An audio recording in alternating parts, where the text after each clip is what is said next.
Hey guys, Shop Talk Podcast. I'm a zero pro guy. I did it, yeah. I ran a marathon. The only cranks crew? Am I the town hero? 3 laps of that are just... Hey guys, Shop Talk Podcast, episode 67. Kyle, good to have you back. Hey, thanks. It's been a long time. It's been a while. Yeah, holy crap. You're living the retired life in Florida while me and Brody are just in here grinding. Well, you're on the phone with us, though. Yeah, no, it's good to be back. Good to have you back. Thanks. Yeah, thank God. I don't have to talk so much now. Me and Brody just kind of just sat here and just looked at each other the whole time. It was very weird. But chock full episode here of Shop Talk Podcast. Ironwood recap. We got bustin' Justin Tate we're giving Justin a call here. Yeah. I didn't know where I was going with that, but Me either. You got Justin a lot of notes. Oh, I'm chock full for this episode. We got a lot going on here. Holy We crap. got results, championship results, Shop Talk fantasy results. What should the ISR change? That's old, by the way. And whatnot like that. Facebook comments, silly season stuff. We got a lot going on, Kyle. Holy crap. Start of summer. We're done. We're done for the year. Yeah, we're done racing. Justin Tate might be done racing forever. That's why we're kind of giving him a call. I heard the rumors. What do you mean? Oh yeah, yeah. There was murmurs. Yeah. That he was going to maybe be done, but he kind of broke the news. Danielle was interviewing him there at Saturday morning when they called the races on us, and it kind of sounded like he was going to be done. So it was cool to get to be able to call Justin. I did try to get a hold of Aaron Christensen for today's episode, being he went 1-1 this weekend, this weekend. Yeah. Pro Open, Pro Stock. He told me he was a little behind schedule, locked out of his truck up in Roseau. Oh, no. So they were still going to be driving through the rural parts of Canada while we were doing the episode right now. So understandable for sure. But yeah, Brody, chock full episode. You didn't miss out on much in Ironwood. That's what it sounded like. He would have had fun at the Airbnb. Oh, yeah, the Airbnb. I'm pretty sure that's why Dad said, I wish you came with, or you should have came with. I think that's what he texted me after Friday or Saturday. But yeah, you should have come with. Would have had fun. I'm like, yeah, I bet I would have. But And it got cut short, so we weren't there for exactly, yeah, the whole weekend. Yeah, like Sunday, even if we would have went on Sunday, it would have gotten long. Yeah. But like a 2-day race would have been sweet. Yeah, I got to sit down in a chair on last night at like 7 o'clock, whatever it was, and I was like, this is nice. I'm not driving right now. Yeah, because we'd be coming home. Oh, man, we wouldn't have got home till midnight at least. Yep. But yeah, we got Justin Tate coming up here in 5 minutes, so bear with us here. We'll run through our Ironwood Shop Talk Fantasy winners here and then after Justin's interview, then we'll go through the Fantasy Championship winner. Okay. So this is a scheduled race winners here. Yep. So Greta Lavoie. I think that might be Sullivan Lavoie's sister. Oh, Maybe. But they placed very good in the championship as well. okay. Cool. So I'll DM the Lavoie Racing page there, get you guys a shirt, and go from there. Get your address. Very cool. Jeff McKay. Again. He told me, he even talked to me on Saturday. He's like, I picked Zach to win. And so he's like, Still won it, huh? well, no, Or he got second. second. So yeah, he must have had the rest of the top 4 pretty spot on. But it was funny that he introduced me to his wife, and he's like, yeah, they're the ones that gave me the pit coat and everything. So he was all into it. And then, so just run through the rest of the top 10 here. Bob Wimpheimer, Nate Lindham with a 4th. Nice. Jax Ratnan, Mark Thorson, champion. Randy Ratnan, Dustin H, Lloyd Neeson, Ryan Schuviler, Kyle Grover. No way. Yeah, and Peyton Grover. Oh, really? Yeah. So they got 10th? Yep. Cool. So yeah, thanks again for everybody playing. Dave Drina up there, Hayden Knightsky, Brady Scallett, Matt Crosby up there, Emily Ilstrup, Dylan Stevens played. He wasn't there, but he was playing though. Chad Paulson. Yeah, you got to step your game up, Chad.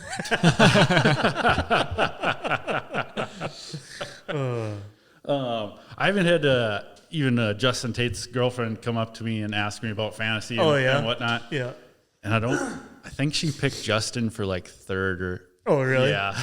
So yeah. Greta Lavoie, we'll get a shirt to you. And yeah, Shop Talk Fantasy, another year come and gone. Mm-hmm. Still wild that people play. Oh yeah, I think it's crazy. I think it's just nuts. We'll try harder next year for better prizes. We'll be better. We'll be better. Okay. Well, man, now we're three minutes ahead of schedule to call Justin. I'm kind of burning through my list here. Oh, okay. Shout out to Horizon Warehouse Liquors. They were the title sponsor for myself out in Ironwood. Oh, okay. And somewhat of a sponsor for today's episode. So thanks to Horizon Warehouse Liquors. Hell yeah. They got your bourbon that you like? What kind? I like a couple brands. Is it Buffalo Trace? Buffalo Trace. Really? Buffalo Trace, yeah. They have that there? I know it was like special edition that you like. I had to go in the back door and buy it a couple times. Really? Okay. It was I got the note. There would be a note on the bottle that would say my name on it, and it would be sitting behind the desk. I'm like, yep, that's mine right there. At Horizon. Yep. Race season's done. We're gonna start boozing. What's your drink of choice when you go in Horizon Warehouse Liquors, Kyle? I usually get a good case of 30 rack of Busch Light. They're usually on sale. Yep. But Katie likes High Noons, and then every once in a while she can do the old neutrals, And yeah, for liquor, vodka, vodka, man. Vodka, Sprite Zero with a splash of cranberry or orange juice. That's what we went out Saturday night. Sure. We had to celebrate a little bit.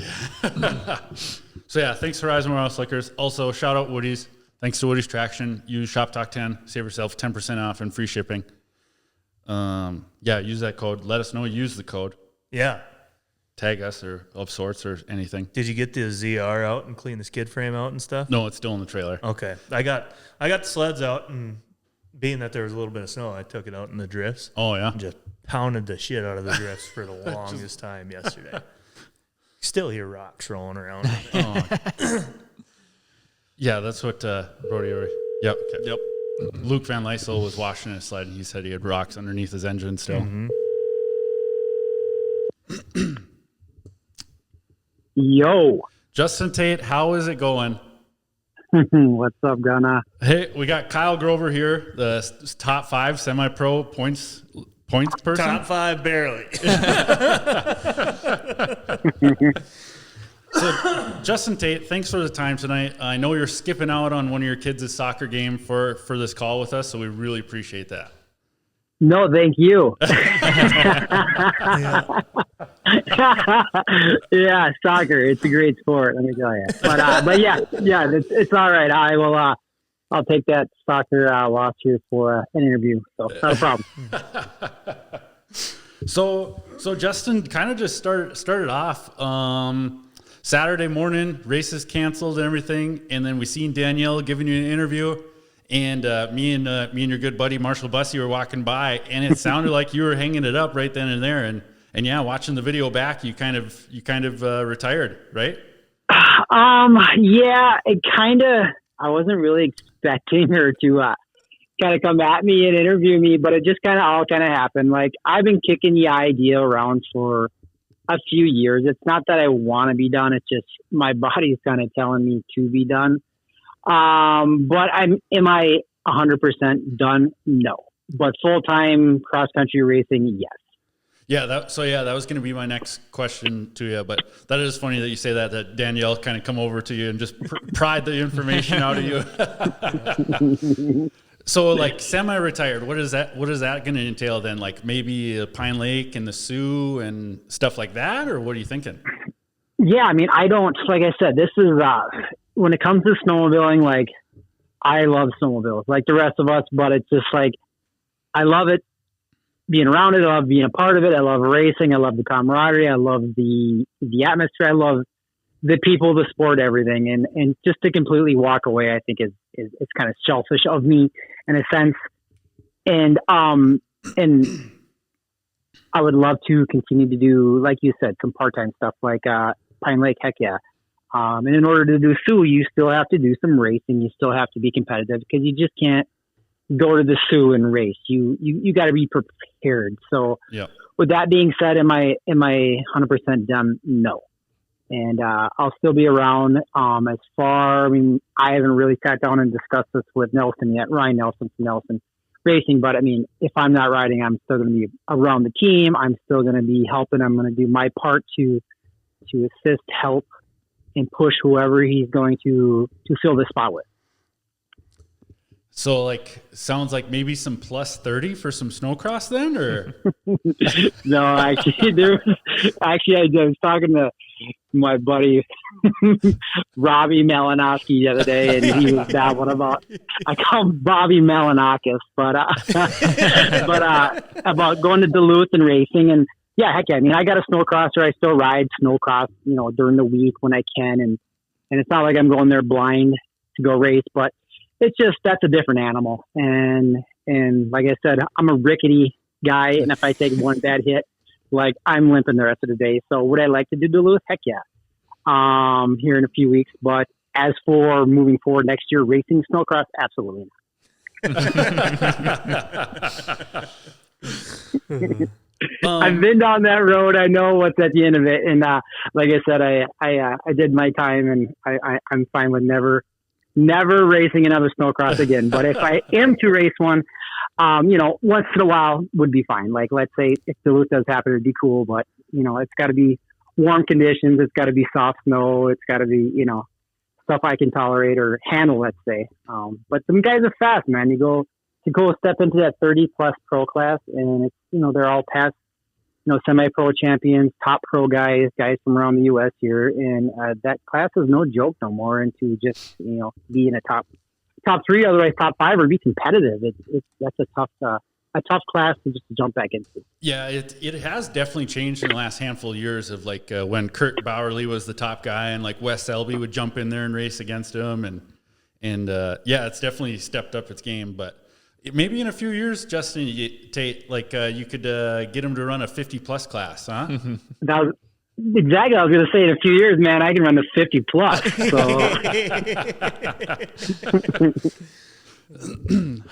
no, that would be interesting to see what kind of plan you can kind of come up with. I'm sure with whatever you want to do, Ryan will build you a sled for whatever you kind of want to play with.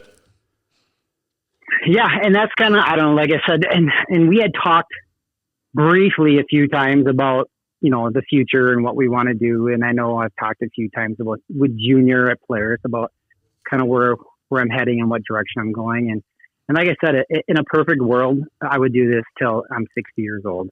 But in a perfect world, yeah, we don't live in that perfect world. So, and then just with, the years I have and the abuse my body's taken, I got this one knee that's just a bugger, and it just hinders me. And it's kind of like my Achilles right now. It's kind of what's holding me back. And I've got good days and bad days with it, but on the good days, yeah, we can boogie. But on the bad days, it really kind of, affects the way I can ride and perform. And not only that, it's like I said, I'm getting older, and the kids are getting faster, and I just feel like I'm maybe hogging some space or some areas or a product or whatever it is for these kids, that they can get better and they can, be what they want to be. And, and I can just step aside and let them have at it, and I think that's, in the big picture, that's what I need to do. But to still be affiliated and involved and working with the whole Nelson program, heck yeah. I mean, that's in result, my main goal is to still be there. So be involved in helping in whatever way I can. Yeah. I mean, you say kind of stepping away for the kids. I mean, but this weekend though, Justin, you kind of showed the kids what was up with a P5 in pro stock and a third place in pro open in the rough. Yeah. Well, it's terrain, man. That's my thing. And the rougher, the more, I guess, disgusting, just nasty stuff I like. I mean, and the more grueling it is, it's like, if I ain't suffering, I'm not happy. So when it gets like that, I love it. Like I thought Friday was great. Like just that nasty, rough rock stumps, just bad conditions. Just I like it, and that's kind of what I lean towards. And due to the past, I wouldn't say 2 years, but through COVID and then the lack of snow we've had the past how many years? I mean, the cross country series is kind of migrated towards the lakes and ice racing because it's what we have to do to put on races. Because when there's no snow, this is what we got to do. And I'm not a nice guy.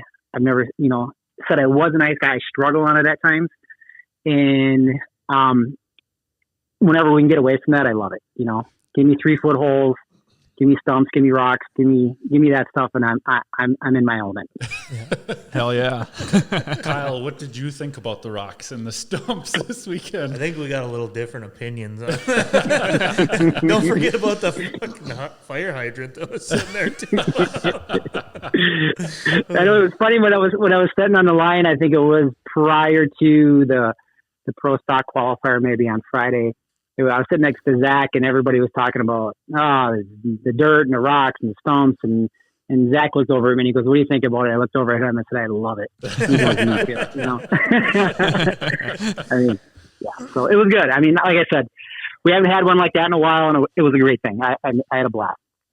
Yeah, I only did the classics class race, and I told people besides Aaron going 1-1 on the weekend, I probably had the second most amount of fun out there. Yeah, on that old sled, I just had a blast. I liked it for throwing a wrench in things, Yeah, for sure. The results totally changed from all this ice shit. Then you go to that stuff, and everybody is kind of scrambling. It seemed like. Yeah, for sure. Yeah, it's a different, like I said, it's a different approach. It's a different setup, a different sled, a different rider, and I know like a lot of the guys, I mean, Gunnar, you're a nice guy. I mean, you excel at it. You're good at it. And like I said, I'm still learning. I'm still struggling on days, but when I go ride, like I leave my house and where I live, it's just disgusting ditches and just nasty stuff. And that's what I kind of grew up on and learned on. And it's like, that to me is like real easy to go ride. Versus I get on an ice sled and it's just like I struggle and it's hard for me. So it's kind of a weird dynamic, but yeah, I mean, it's even the ice guys are struggling a little bit, and it kind of showed this weekend, Yeah. Justin says I'm a nice guy, but then it's like, Justin, how many battles have me and you had on the lakes where you're just out? You say you're struggling, and I'm just like, man, I can't get him off my ass. Yeah, I suppose the past 2-3 years in Pine Lake, we've kind of come down to that second and third place battles, haven't we? Yeah. And then when you sadly blew that belt there in Pro Open with 2 laps to go, I took that one from you, but yeah, me and you second and third to both Bunky brothers 4 years apart. So yep. So I suppose I got certain ones I don't struggle at too much. Yeah, usually Pine Lake I can pull together, but after that it kind of falls apart for me. Yeah. Do you like the ski hills more than like the flat out Thief River races? Then, I mean, I kind of just because the speed slow down. Like I'm not a big fan of the speed. Yeah. Just because, bad things happen when you're going 100 mile an hour in a ditch, and things can get you, whether it's a frozen dead dog in a ditch or a culvert or whatever, you don't know. And versus a ski hill, you kind of have some, I don't want to say some control of it, but you kind of know what you're getting, and when we can do a few laps, you kind of learn and figure it out.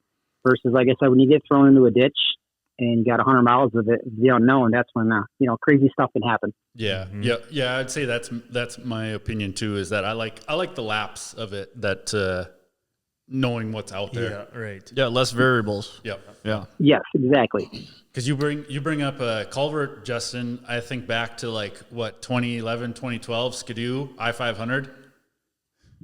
Yeah, I had some stuff tear off on that race. Yeah. Because I was in the juniors trail class at that time, and I blew up the first day, and I think it was the third day. You just see Justin coming right down the edge of the road with that whole left side of that skidoo just folded up. I was so pissed. I remember the last day I had a huge push and made a bunch of progress, and I think I got back up in the top 10 from the first day's dilemmas, and we were 5 miles from the end of the race, and I I tore the front end right off it, and I said, I don't care. I'm finishing this thing. And like I said, I drove it right down the blacktop road. I like wore the bulkhead out of it. I wore the belly pan out of it. I wrecked so much other stuff, but at least I drove it across the finish line, right? Yep. Finished. Hell yeah. I finished. That was kind of a cool program you had there that year with your Skidoo effort. So I thought, I mean, that was kind of I don't know, it kind of was was built around the SOO program with the DL team, because that's when Don Levine kind of went to the Skidoo program, and then I was kind of working with him with some of the enduro stuff, and then that's when Skidoo was trying to make a little more of a effort in the cross country program. So that's kind of all that came about, you know. Oh, okay. I didn't know that went that far, but Yep. So yeah, fifth. Oh, bro, you got I was something? gonna say, you brought up a frozen dog in the ditch. Have you ever hit a frozen dog? They're one of the worst, like a frozen or a dead deer frozen like under a fresh layer of snow, Yep. or like a dead raccoon. A dead raccoon frozen solid in a ditch is like getting a frozen 5-gallon bucket of water. You know what I mean? Yep, totally. That could totally ruin your day. Yeah. I've wrecked a lot. I've cartwheeled many times hitting dead stuff in the ditch. All right, thanks. But like you talk about like old injuries and stuff. I talked to you at the Polaris thing this summer. You said you got like a chair for every time you hurt. So I have this lounge chair. I don't know, like a lazy recliner or whatever. And way back in the day, I remember I bought this chair because it was comfy, and it's kind of turned into my recovery chair.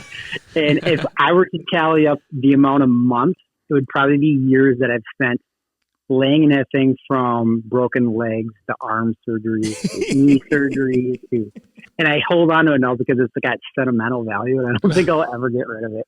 It'll just be this rickety old chair I keep in my basement, and I go sit in once in a while just to bring back some old bad memories.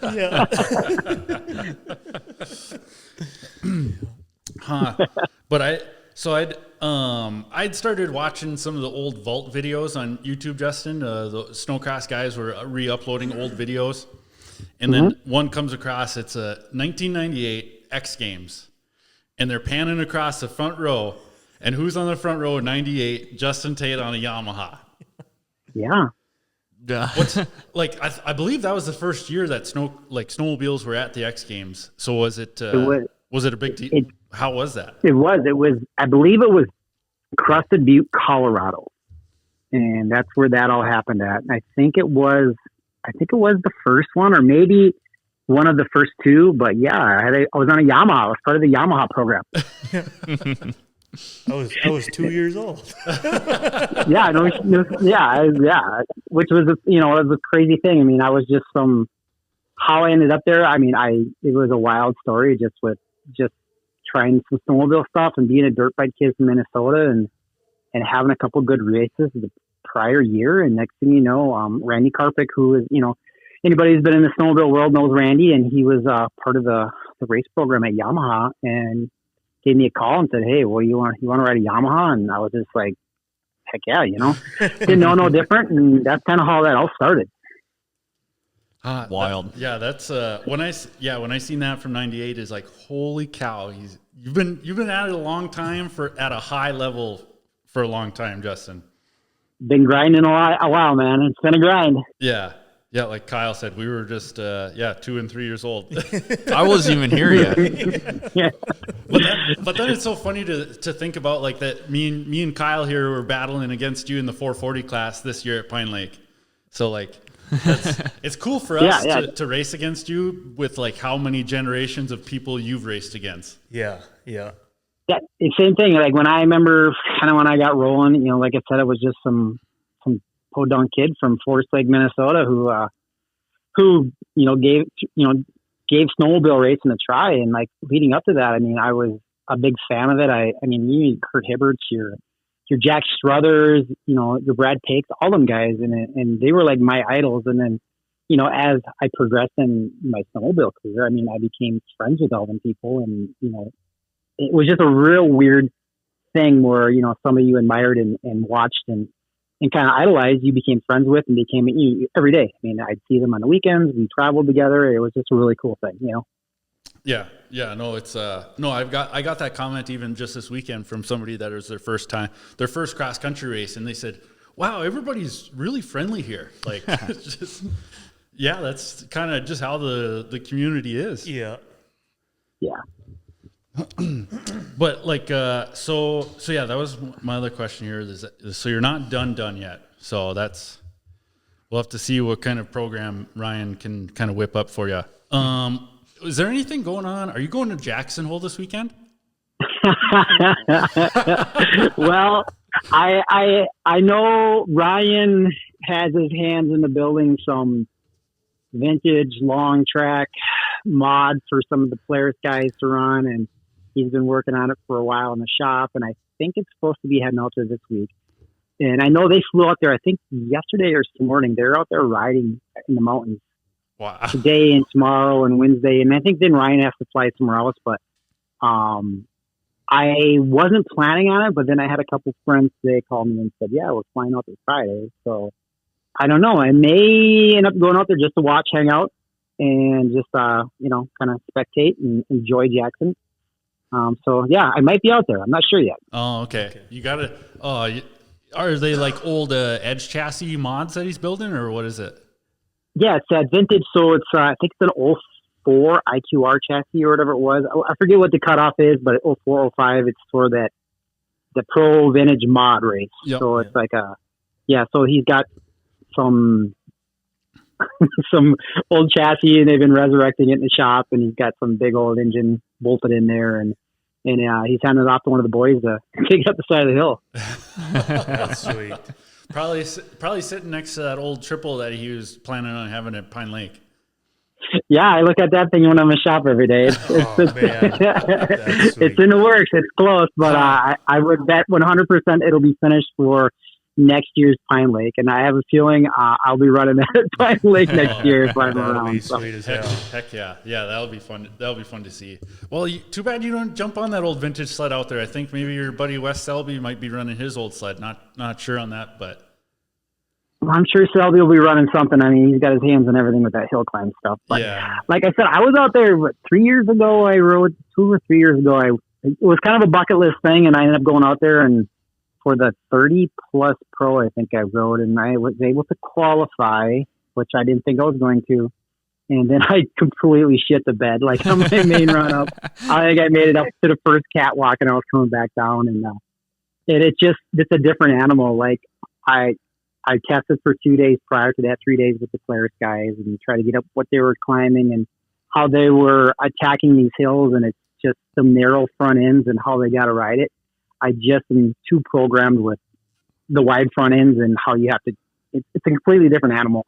So I struggled. I was like a fish out of the water there, which I didn't think I was going to be, but and then the hill itself, you don't realize the difficulty and how steep it is until you are there. And I know everybody always said, oh, it's so steep when you get there, TV does it no justice. And when I got there, I was like, absolutely not. I am not driving up this thing. Because it's like you're either going to make it or you're cartwheeling down it. There's no in between. You know what I mean? Oh, totally.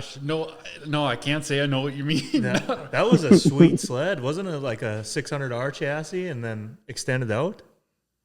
Which one? The one he's building? Or the one you rode? No, I had a new 9R. Oh, okay. Yeah, maybe that's. Yeah, no, I was on new stuff. I mean, so it was easy. Just pull the rope and go. Yeah. Okay. Oh my God. No, I never. Wes has tried to get me out to the mountains, and I just never have gotten out there because I know he'll put you in a predicament you probably don't want to be in. Yeah, I don't know if I want Wesley taking me anywhere in the mountains. No. Yeah, you should ask Aaron Christensen about that last year when he took him up in the mountains. Yeah. I seen the videos of the sled 20 feet down in a creek, and they got to shovel it out. It's like, oh my gosh. God. Yeah. We tried to get Aaron Christensen to call in tonight too, but he said he was locked out of his truck in Roseau this morning. Oh, was he? Good for him. That's good. So he said he was a little behind schedule, so they were still going to be driving. So that's why. Okay. But yeah, that's, man, Justin Tate rode every like cool snowmobile. Did you ever get a chance to Did you ever get a chance to sign with Arctic Cat or want to race for Arctic Cat? It actually was. What year was it? I forget. It's when I was those shearing speed sports for the snowcross stuff, and I want to say it was. When did they come out with that? Was it the Fire? They came out with a new chassis or something like that. They're in the process of it, and Hector actually brought one up for me and DJ to test one day up at DJ Ekstrom's house. He lived up in just north of Duluth, and back when I was a shearing, that's kind of where we lived and stayed. And we did test for a while. We rode it. I was actually out in Fergus Falls, I think, where they had a facility, and I did some testing, and it was pending, and it might have happened, but then some other things happened, and it didn't. I ended up going back with Polaris. But yeah, it was an option, and we definitely were seeking it out, but it just didn't quite pan out. So then you would have been. There's not too many pros at like the top level that have ridden every brand. Mm-hmm. Yeah, there's only a couple, and like I said, with if I would have had Cat, I could have said yay, but I think it was DJ Ekstrom and maybe Carl Sabitsky, maybe the only two. I guess off the top of my head, maybe I know DJ for sure, but other than that, Riwadina, Ross Erdman. Yep. Yeah, there you go. Yep. Huh? Yeah, I've ridden every brand, but not at the pro level.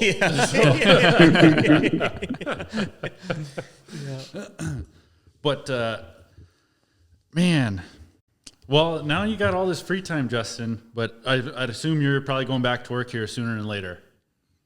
Yeah, actually, I had a phone call today. I tried to avoid, but it's looking like probably 2-3 weeks we'll be back grinding for the summer, which is fine with the weather being nice and there's not much else you can do. So I might as well go back to work. Yeah, I suppose with you, you don't even have enough snow down there usually to go trail riding. So it's like, yeah, I might as well just go back. That's kind of our hindrance up here. Where if I had snow to trail ride on, I'd be telling Brady, we needed a few more weeks off still. Yeah. Typically in the spring when we're done racing, it's like I just trail ride, and it's around my place. It's actually good when we have snow. But like the past 2 years, it's just been, shit. So not much going on. But I think we might get a foot of snow Wednesday. So who knows? Maybe I get one last ride in. Jeez. Wow.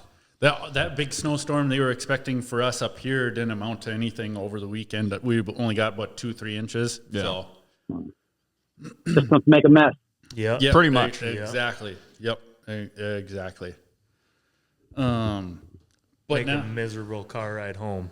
Oh, yeah. It was an icy car ride home. It was icy. How was that drive? I was thinking about you guys when pretty much everybody's got to commute that way, and I was thinking if it is as shitty as they were saying. Whoever was driving that freaking Christian Brothers trailer was on my ass. The Skidoo one? Yeah. Oh, that'd be Shoe. Yeah. I was bombing down between Grand Rapids and Bemidji, and it's like swapping out the whole time in four-wheel drive. He's just on my ass. I was like, God dang. I was going 60. Or it could have been Jesse. No, it wasn't Jesse. No? They got past me on Highway 2. If it was Jesse, he probably ran into the back of you. Yeah, if it was Jesse, I would have fucking done the old Wes Selby and shook it up a little bit.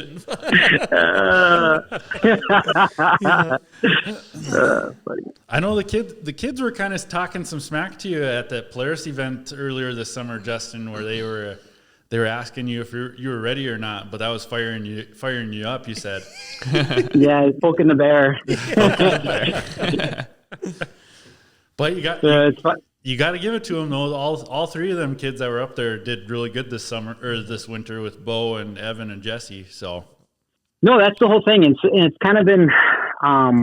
I've been not waiting, but just anticipating like these kids. They all have talent. They're all fast.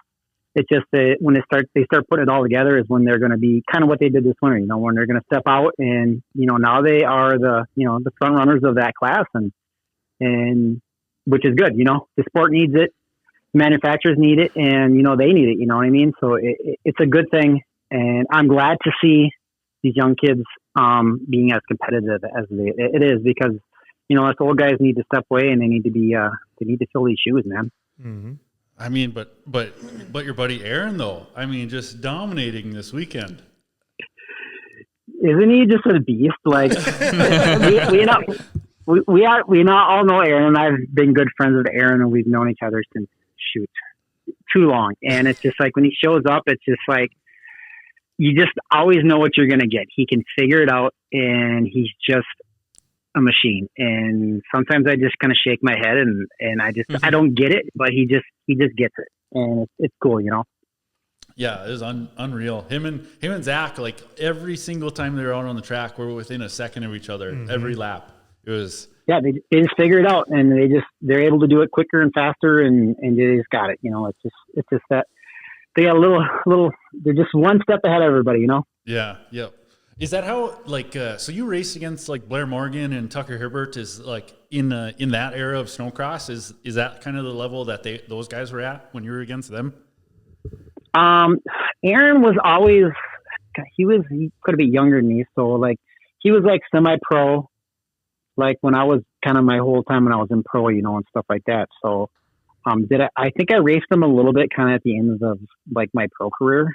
And then at that point, he only was I think I could be wrong, but a short time. And I think he kind of did a little stint with Warnerts, and then he was with Polaris, and then he kind of moved to the cross country stuff. And that's kind of where he's been since, you know? Mm-hmm. Yep. Huh. But, well, I don't know. You got anything else for Justin, Kyle? We don't want to hold him up too long. No, not too long.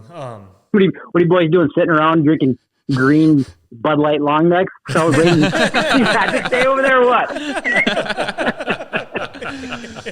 Hey, I tried to invite you to come in here and sit with us while we were at that Polaris event, and you said, "Oh yeah, I'd love to come up to Clearbrook." I'd love to. Yeah, let me check my schedule. Busy. You're not missing much in Clearbrook, so. It is kind of neat though. Brody's little garage has had a ton of Hall of Famers in it. Yeah, it is weird. Yeah. Yeah. Well, you'll have to. I know that Carbide Podcast guy is going to try to hassle you to get you to come over to Ham Lake and hang out with him. So. Yeah. He's been. We've talked a few times, and I got a bad. I shouldn't say bad, but I'm just terrible at this whole media, social media, this and that stuff, and I keep getting told I need to be better at it. So I'm starting today. Here I am. We're doing it. Yeah. Hell yeah. Well, thanks. It's it means a lot. Yeah. Totally. Yeah. I think we might be calling your buddy Wes Selby here later in the show because with coming up to Jackson Hole, do you got your best Wes Selby story? Mm-hmm. I've got too many. In fact, I've sent Wesley like 2 or 3 Snapchat videos a day. You have to ask him about them. Just making fun of him. But I've got a lot of Selby stories. I don't know if we can talk about them on air, but I've got a lot of good ones. Yeah.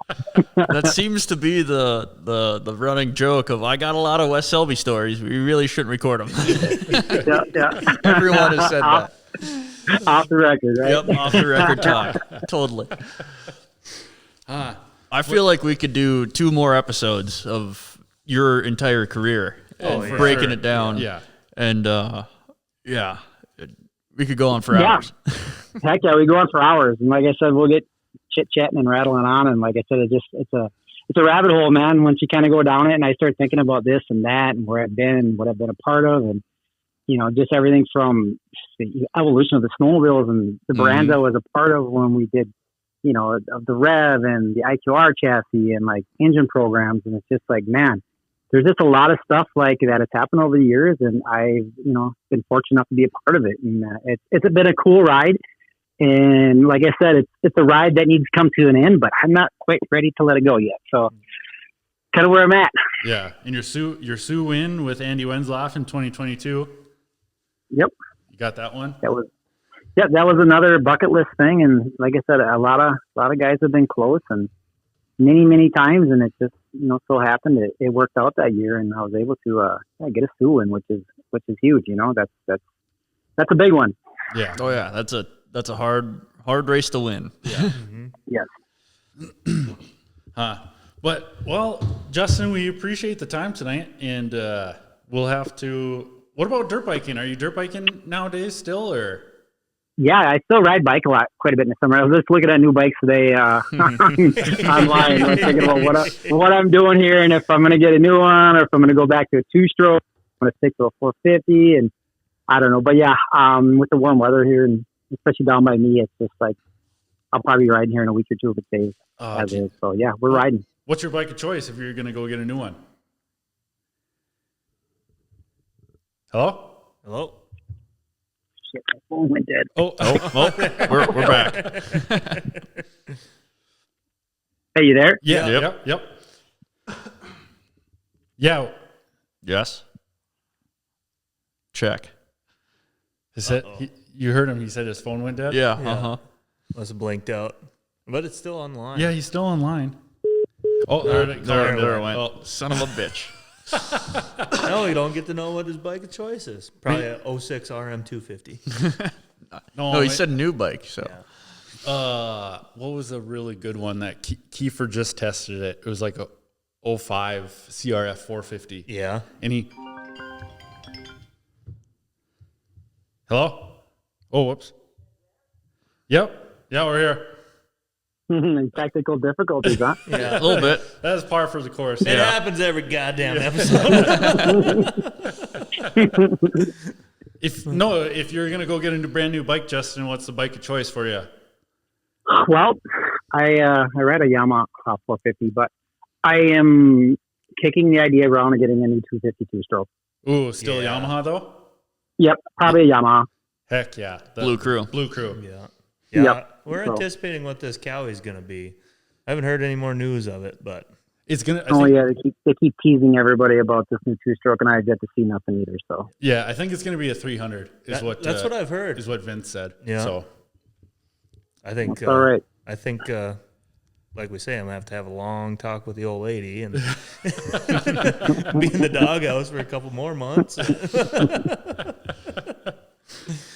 Yeah, we're all Blue Crew up here. You'll have to load that bike up, Justin, and come and ride up at Brooks one weekend. Yeah, I wouldn't say I ride a ton, but usually on the weekends I'll go a Saturday or Sunday, whatever open track is. I don't race much, if at all, these days. It's been years since I've actually raced. But back in the day, I was a District 23 junkie, and that's all I did every weekend, and you know, like everybody else. But nowadays, it's just I like to ride. I'm like the vet guy who just goes. I do my laps, hang out with my buddies, have a beer, and I go home. You know. Yeah. Yep. That's all you need sometimes. I think that's all we are, too. Yeah, that's pretty much what we do too. It's like, yeah, I'm training for this winter. Shit, we have margaritas before we ride. But yeah, you've driven by that track up there in Brooks plenty of times, but it's usually just been snow covered. Yeah, I can't say I've ever been to Brooks, and ridden there. Yeah. Because there's Brookston, that's different, right? Yep. Yeah, that's down south of Floodwood. But Brooks is Yeah. just right on the north side of Brooks there off of Highway 59. Okay. Right, All right. right on the south side of Thief River. When you're going up to there to race the casino, you've driven by it. Okay. Yep. Now that you say that, I know what you're talking about. Yeah. So Yeah. But I don't know. Got anything more, Kyle? I don't know. Being I didn't get a confirmation from Justin until like an hour before the show here, so I was hesitant on writing down all my questions. Yeah. So Yeah, I don't know. You'll be in it's Jackson. usually how I roll last second, man. well, you told me, I'll let you know at noon. And then, I know it was like 2:00. I was doing some computer stuff and getting some stuff done for work. And I'm like, shit. I was supposed to let him know, and then I was gonna get home, and then you text me, and I'm like, heck yeah, let's do it. Got to keep him on his toes. yeah. Yep. Well, you'll be in Jackson this weekend, I suppose, so you won't be at the awards.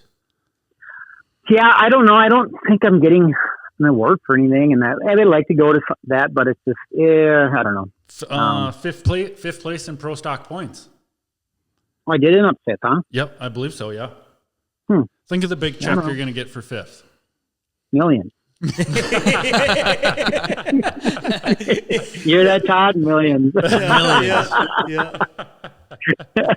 God, I should start racing pro. If it's millions for fifth, I could get fifth. I think it's 100,000 for fifth and semi-pro. Yeah. It's funny. People always ask. I'm sure, Gunnar, you've been asked too, and people always ask snowmobiles, and they see like think it's all lights and glamour, and they're like, God, you guys must make so much money. And I always laugh.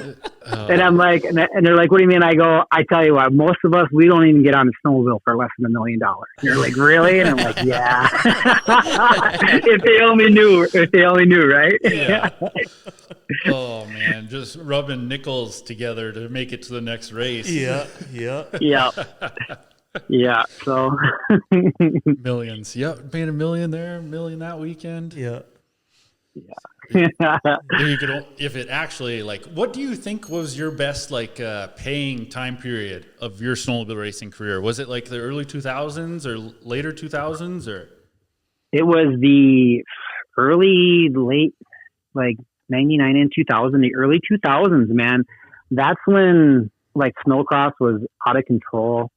That's when the economy was just had lots of money, and we had all the exposure because that's when ESPN came into it, and we had all these big sponsors coming in and all this outside money. And I mean, I kind of always say it's like that era was kind of like the 60s for rock and roll. You know what I mean? It was just like so much going on, and there was a lot of money being paid to a lot of riders, and it was a good time to be involved with snowmobiles. It was a very small window, but I mean, like I said, I mean, I kind of knew what a lot of guys were getting and kind of what I was able to, make during that time. But it was a good time, you know what I mean? And but it was a short window. It didn't last very long, No. Yeah.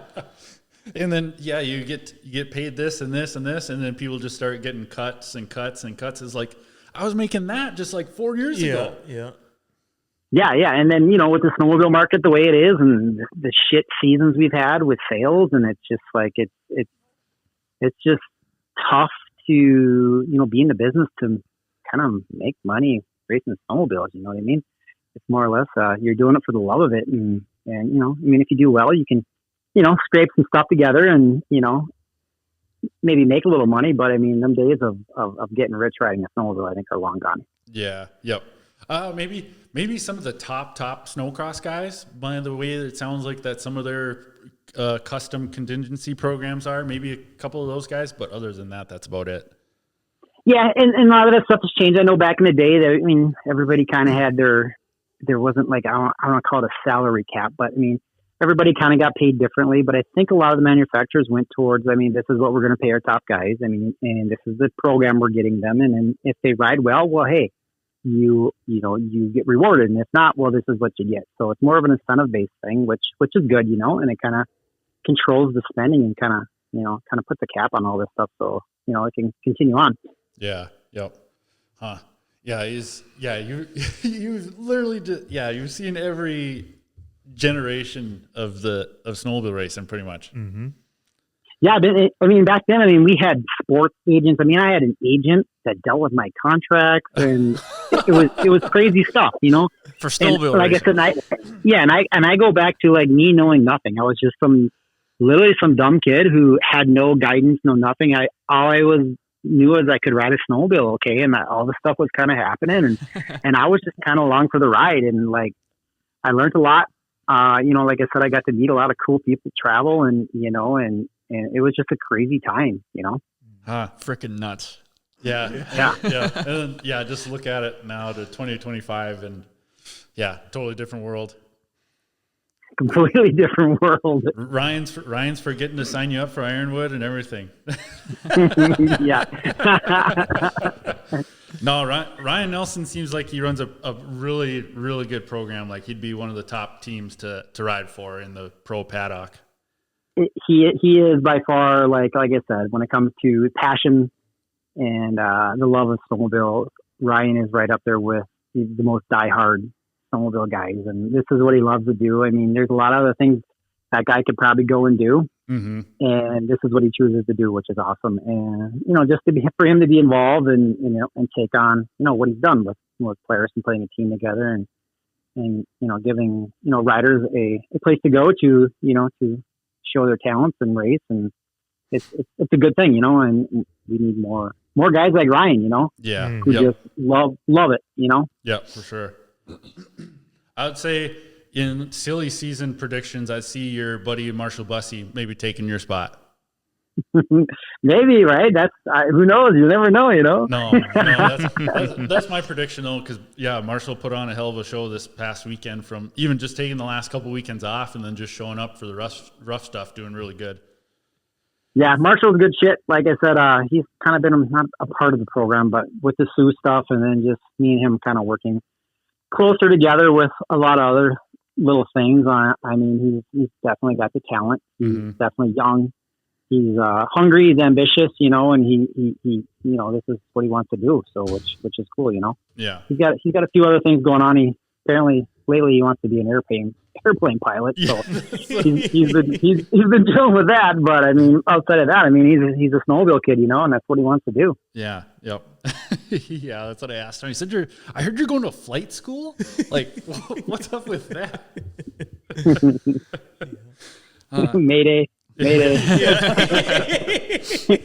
With Marshall, be like, bro, if you check out your left side window here, we're currently going over Chicago. It is lit.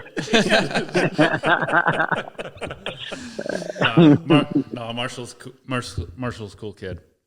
Yeah, he's good shit. But I don't know, Brody. You got anything for?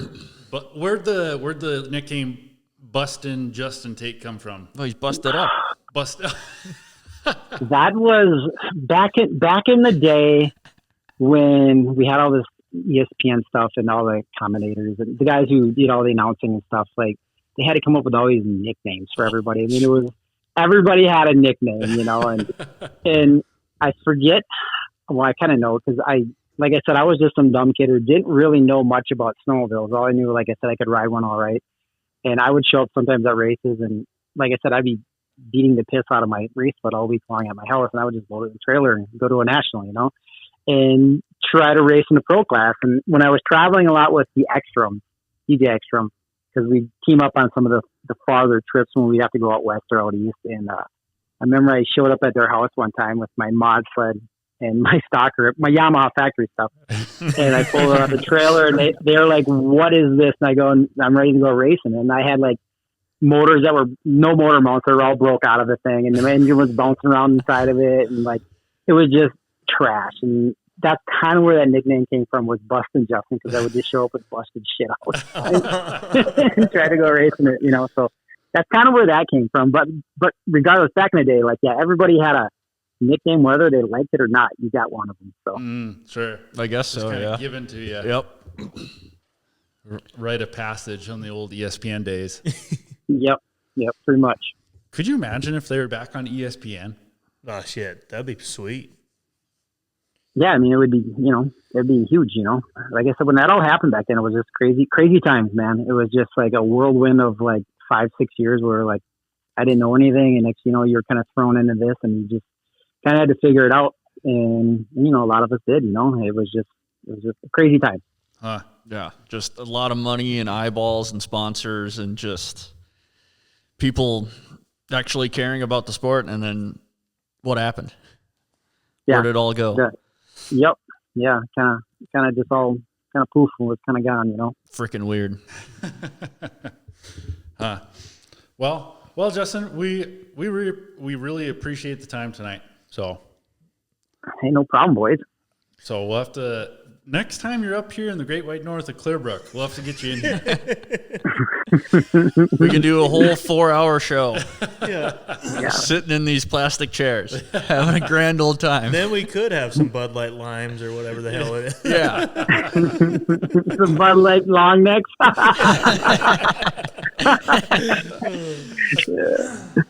Yeah, that'd be cool, guys. But yeah, thanks for the opportunity. Thanks for the time. And like I said, you popped my cherry, man. I'm going to have to do more of these. Yeah, that'll be cool as hell. They're not so bad. Yeah, anytime you got something to say, Justin, just let us know. We'll give you a call. Sounds good, guys. So, all right, thanks, Justin. Thank you. You bet. Yeah, Bye. we'll see you. Bye. What a career. Yeah, I know. 25, 26, 27 years of pro racing. Yeah. That's insane. And we battled him at Pine Lake the last few years. This year, yeah. 2 years, yeah. Pretty cool. Yeah, and still get 5th in pro at Ironwood. The shittiest course that you can run. In the rocks, in the mud, Yeah. in the stumps. Yeah, pretty cool. Mm-hmm. Pretty cool. Jeez, we were on the phone a long time with him. Wasn't it supposed to be a short call? I thought it was going to be kind of short. Because, we really didn't. Did you guys talk about what we were going to talk about? It really wasn't like an interview. It was mostly just a phone call. No, I just wrote down a little bit of stuff here. But yeah, we were going to give Wes Selby a qual. You've been messing up your words. I You're know, okay? I don't know what's going on. And your eyes twitching? Is your face okay? You feel both sides of it? Like Yeah. you're not stroking out? Is it these goddamn apples? Have you talked about it No, we yet? haven't talked about the apples yet. What kind of pesticides are in there? I think they're okay. They're really damn good. Really? Holy shit, yeah. Try one. So yeah, with the apples. After you just fingered the... You got to use your shirt, man. Here, I'll pop it open for you. I'll show you a trick. Oh. What? You want me to do it? No, I'll show you a trick. Yeah, you freaking tear it in half. I'll do it quick. No, I'm gonna finger this thing up a little bit. Get the dust off of it. They're brand new. They're clean. I don't know where them have been. Oh, True, these are you did clean touch too. it. Yeah, you were touching it. So with the apples, got to give a shout out to Alan Teach with Sunrise Orchards in Gay Mills, Wisconsin. Future sponsor, maybe of the podcast and maybe of Arlo Racing. That's a crisp apple right there. That's a damn good apple, ain't it? It's an Evercrisp. Evercrisp. It's Oh yeah, it's crispier than ever. Yeah. Gun is banging. I thought it was just a big apple, but I had it at my lunch today, and I was eating it. I'm like, holy shit, this is a damn good apple. I had an apple earlier today too. It wasn't near as good as this thing. Holy crap! Yeah. It kind of blew my mind too, and I didn't know apples could get this good. Yeah, we should. You can get more of these. Yeah. There's I a got whole a box. whole box right there. Well, no, Make it's a some- shoe. It's for boots. It's a boot box. No, I put those. I just put those in that box. Well, I know, but you picked a boot box. because I just got new boots today. What'd you get? Some Wolverines? No, some Durangos. Some Wolverine. The Wolverine, though, like where'd yeah, I you know. get them at Walmart or Yeah. something like that? No. Yeah. The Wolverine. No, we could make some hooch out of this stuff. This would be good. He's got apple cider and some donuts. So it's future sponsor of some podcast episodes and maybe Arlo Racing. So talked to him this weekend at Ironwood. Super nice guy. Both him and his son Ryan. So it was his grandson's first race. Oh, Oh, damn. Imagine that track, Kyle, being your first race as a kid. I think it'd deter a lot of people. But he actually Max Teach first place in the 8 to 12 class. Nice First, job. yeah, first race. So that was I talked to him and he said he had a blast. So Nice. Good. So yeah, thanks to Alan Teach, Sunrise Orchards for the apples. Frickin' really cool. appreciate it. Like Brody, I gave you some. Yeah, They're really good. I'm taking more. Yeah, totally. for sure. Kyle, take. Okay, I'm gonna take some more. We could split that box for God's sake. Yeah, I think I run out this morning. So. That's the. Oh yeah. So okay, here's a business idea. We get all these apples. We'll start making Shop Talk hooch. Shop talk shine. Yeah, Shop Talk shine. There we go. Shop talk shine. I don't know. About Just takes a little bit of effort, you know. I could do it. I've watched a lot of moonshiners in my day. huh? And we can get cool cars to outrun the cops.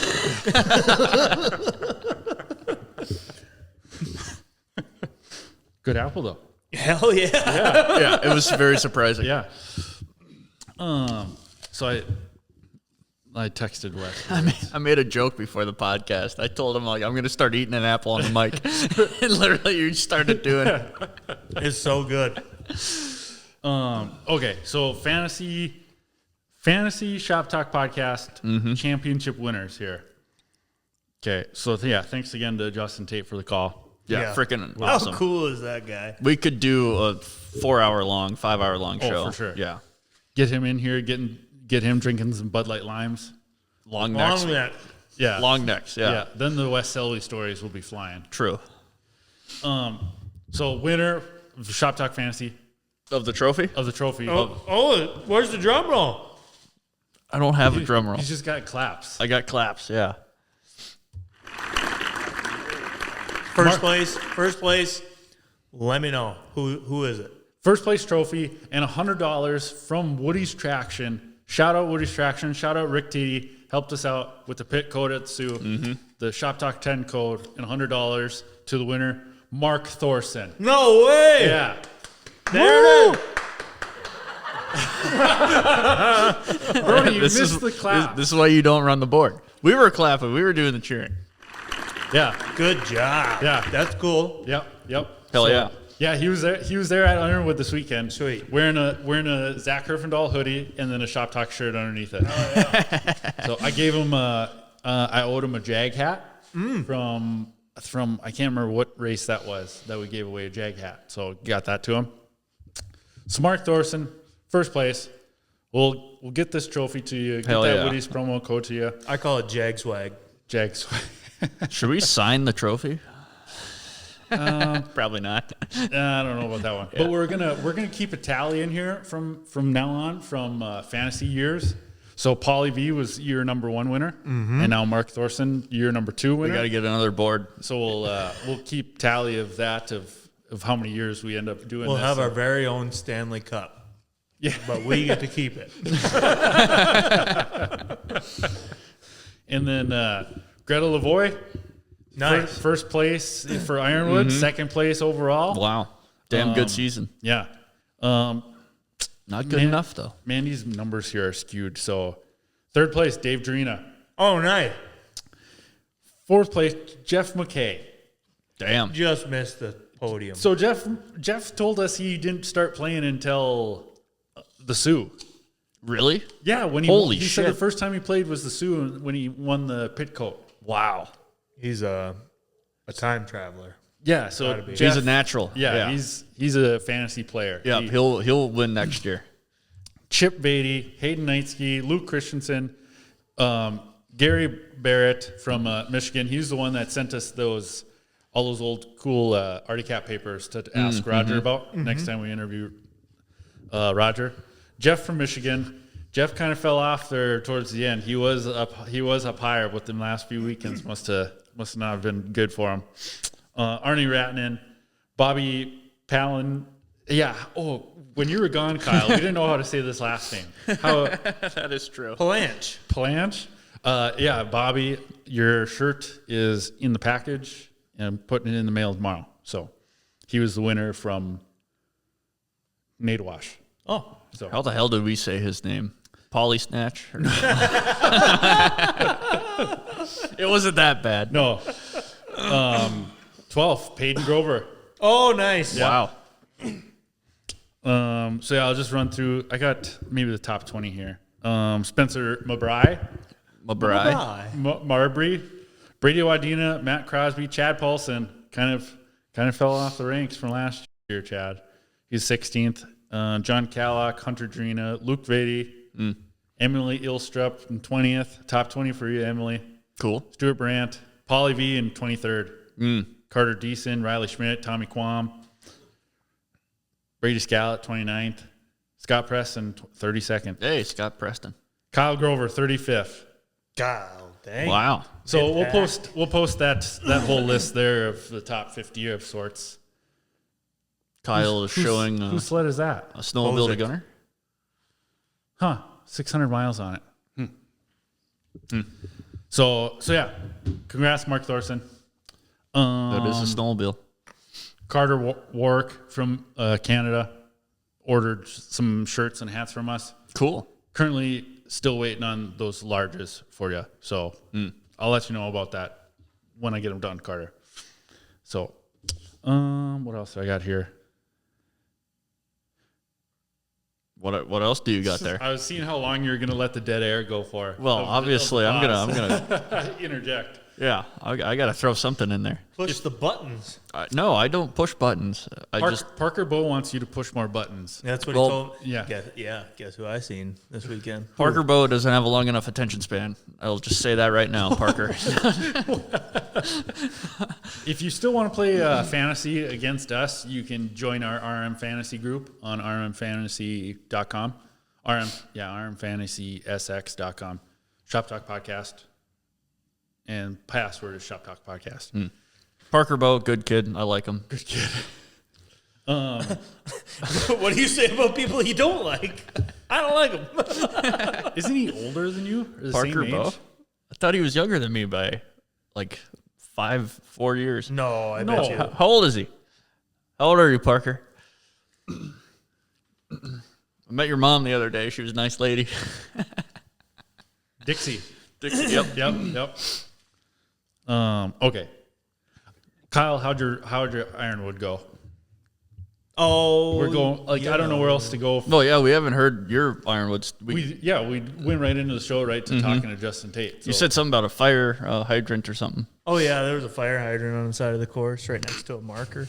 If you took one line, you were pretty close to it, but if you aimed for the other, you were only a couple feet from it.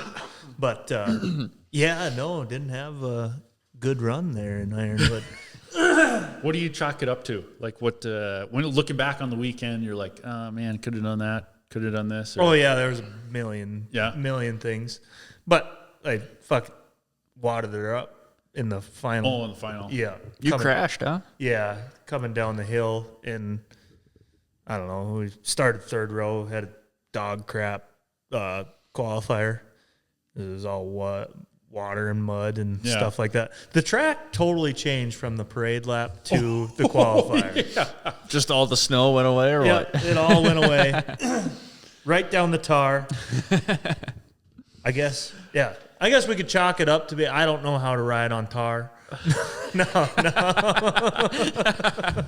Yeah, a tar walk path definitely threw a curveball into it. Mm-hmm. Yeah, no. I appreciate Vince, the work that he did for me there. Yeah, Vince on Thursday says, "Hey, bring your Fox shocks down. We got to put stiffer valving in." Yeah. So I did What? that. I did that, and I switched all the shocks over. Pulled the skid out of it in the morning and switched all the shocks, and then we get closer to where we're gonna start the qualifier. He's like, I don't know if you should run this thing. Oh, yeah, because he was like, I don't know if it's worth you wrecking your sled in this. Holy shit. Those words are in the back of my head. Coming from Vince. Vince usually knows his shit, so maybe I should listen. Yeah. I was like, I don't know, man. The 2020 is slower than this thing, and it's pretty soft right now. It's really soft. Yeah. Yep. And he was like, it doesn't matter. Well, it was a debate. Yeah. I mean, you could have looked at it either way. Yeah. So qualifier, I didn't have intentions to put down a heater and try and qualify for the front row. I just Try to survive. Yeah, that was survival because I got to watch the semi-pro improved race. I thought, make it through the first lap, you're going to have a pretty clean race. Everything's going to get separated out, and the pack will be spread out enough where you can start making decisions and stuff like that. Yeah. Well, they cut the course, so it was even shorter. So luckily after the improved and open classes, then they cut out the worst mud rock section. Mm-hmm. So luckily Kyle didn't have to go through that at least. Nice. Yeah. Yeah, so qualified. I didn't try to put in a big heater, just get to learn the course, because by the time you come around the starting gate for the first lap, then everybody was already bunched back up together. So I didn't. You okay? No, I've had slime in my throat for 4 weeks now. Don't worry. Continue. Yeah, so then went out and qualified, did not intend on qualifying good, so got a third row start, and that got a pretty good start, so went up the hill, got I think I come off second, something like that, second or third off the hill, and then come down the hill, and by that time everybody's starting to bunch back up again. Mm-hmm. So we all kind of got in a line, and just followed the guys for the first 3/4 of the track. Yeah. Went down tar road, turn around, come through some dirt and water, and then kind of took the inside on. It was Oliver that was ahead of me. Oliver and Drayson were ahead of me, and took the inside, and it was really watery. So they took the high side, took the inside, and the belt squealed a little bit. Well, then it was a drop down the first hill, first time coming down the hill. Well, so I had the inside line, and they had a pretty good. That's where the line was on the outside. Yeah. So tried bombing it down the hill to get past some guys. Well, jumped down the hill, and there was a river running across the whole hill from all the water melting, Yeah. and it was going down the hill, and landed right on the square edge of where that river was, and then the ass end kicked up wide open, which is not a nice feeling, totally sideways in the air, and then land and just swapped out all the way down the hill and tipped it over into the corner. And I seen a bunch of parts laying there, like when my sled was like on its side. Yeah. And like the bars were buried, so I thought like I broke the master cylinder off or like the throttle off or something, So I was like, God dang it. And I flip it over, and the throttle and the master cylinder are still there. And I was like, those ain't even my parts. So somebody else must have done the same thing that I did. But yeah, by that time, I took way too long flipping it back over. And then, for the final, was just pissed off, running through water and mud. And, only got past a couple of guys, and then was catching up to Craig Ritzinger, and then the race was over because it was only 1 mile laps. So like it's pretty hard to gain time on a group of guys. Yeah. So Like it was so like give another shout out to Bussy. It was hard to pass, but like Marshall was third row in Pro Open, and then made his way up to fourth. yeah, So, and that was before they cut the course too, where they're still running through the deepest part of the mud. So like it was, and then Herf coming through the pack there too in Pro Stock. Yeah. He was able to make passes too as well. So, but it was hard to pass. yeah. I mean, there was On the ski hill, it was so icy that it was icy, and then like there was the different lines you would take. There would be different bumps in certain areas, so they were kind of weird bumps. They were just holes, like perfect sled length or sled width, holes scattered all throughout the whole ski hill. So like when you're on a line and like you'd have to make like a messed up line to keep it super clean. But either way, it's like choose your holes where you're gonna choose the holes you're gonna hit. Yeah. Yeah. So There's no getting around them. I didn't have the best time. I wasn't having fun after that. I was just in survival mode. Is that what you want, huh? yeah, that was a good one. Just in survival mode. But heck, Luke Van Lysel. You should have laughed. You should have done the laughs when I wasn't having the best time. Yeah. I thought about hitting that when you said you crashed. You didn't have a long enough pause though. The only crash of the year. Yeah, on a ski hill. on a Yeah, ski hill. that's pretty good. Yeah. Didn't That's pretty crash good. Any other races? Yeah. So, whatever. Luke Van Lysel and Keith Gainforth both had a really good race out there. They were battling, but Keith just, I don't know. Luke is pretty freaking fast. Yeah. And if Keith could have held on and won it, he would beat me in points. I beat Keith by 1 point. Oh, really? overall Oh, in wow. fifth place. Damn. So I got the points here. Yeah, and Tyler Brown was right there too. Oh, yep. Yeah, he was right behind you. Yeah, 1 point. 1 point. Holy crap. So yeah, Kyle go over fifth place in semi-pro stock points. Fifth place is pretty good. I mean, That's First year doing the whole circuit. So. yeah. freaking wild. Yeah. Mm-hmm. I mean, it takes a lot, Well, yeah. and zero testing. Like, all year long. All year long was the testing. It never finished the test. There was no race that we went into prepared. Yeah. And You were just still testing. all the learning time was racing. Yeah. So, yeah, no, I was fine with that. Yeah. Fine with the fifth place for how much effort that we put in. Like, definitely could have put in more effort, but it takes a lot of time. Yeah. Especially when you're working all winter too. Yeah, and then got the kids. Throw the kid in the Yeah. bathtub and just leave. Yeah, and the wife and stuff like that. So, yeah, that's a wrap on that season. I'm happy with it. Fifth. Yeah. Yeah. Hell yeah. Are you going to the awards? Yeah, I think so. Oh, okay. Unless another race pops up or something, but it doesn't look like it. No, the Christian Brothers Ditchbanger one got canceled. So I don't see any other races going on this weekend. I had a blast. Try 5 race? What is that? Oh, that's Levi LaValle's race over in Bawabik. That's not for a while though, isn't it? I think it's in April. Yeah. April. Holy shit. Yeah, middle of April up on a ski hill. What if we just go pick up a $300 sled? Well, I'd bring my sled there. You would? Yeah, the Ditchbanger. See, that one though, it's like it's not really a race. That's why I'm saying like pick up a $300 sled.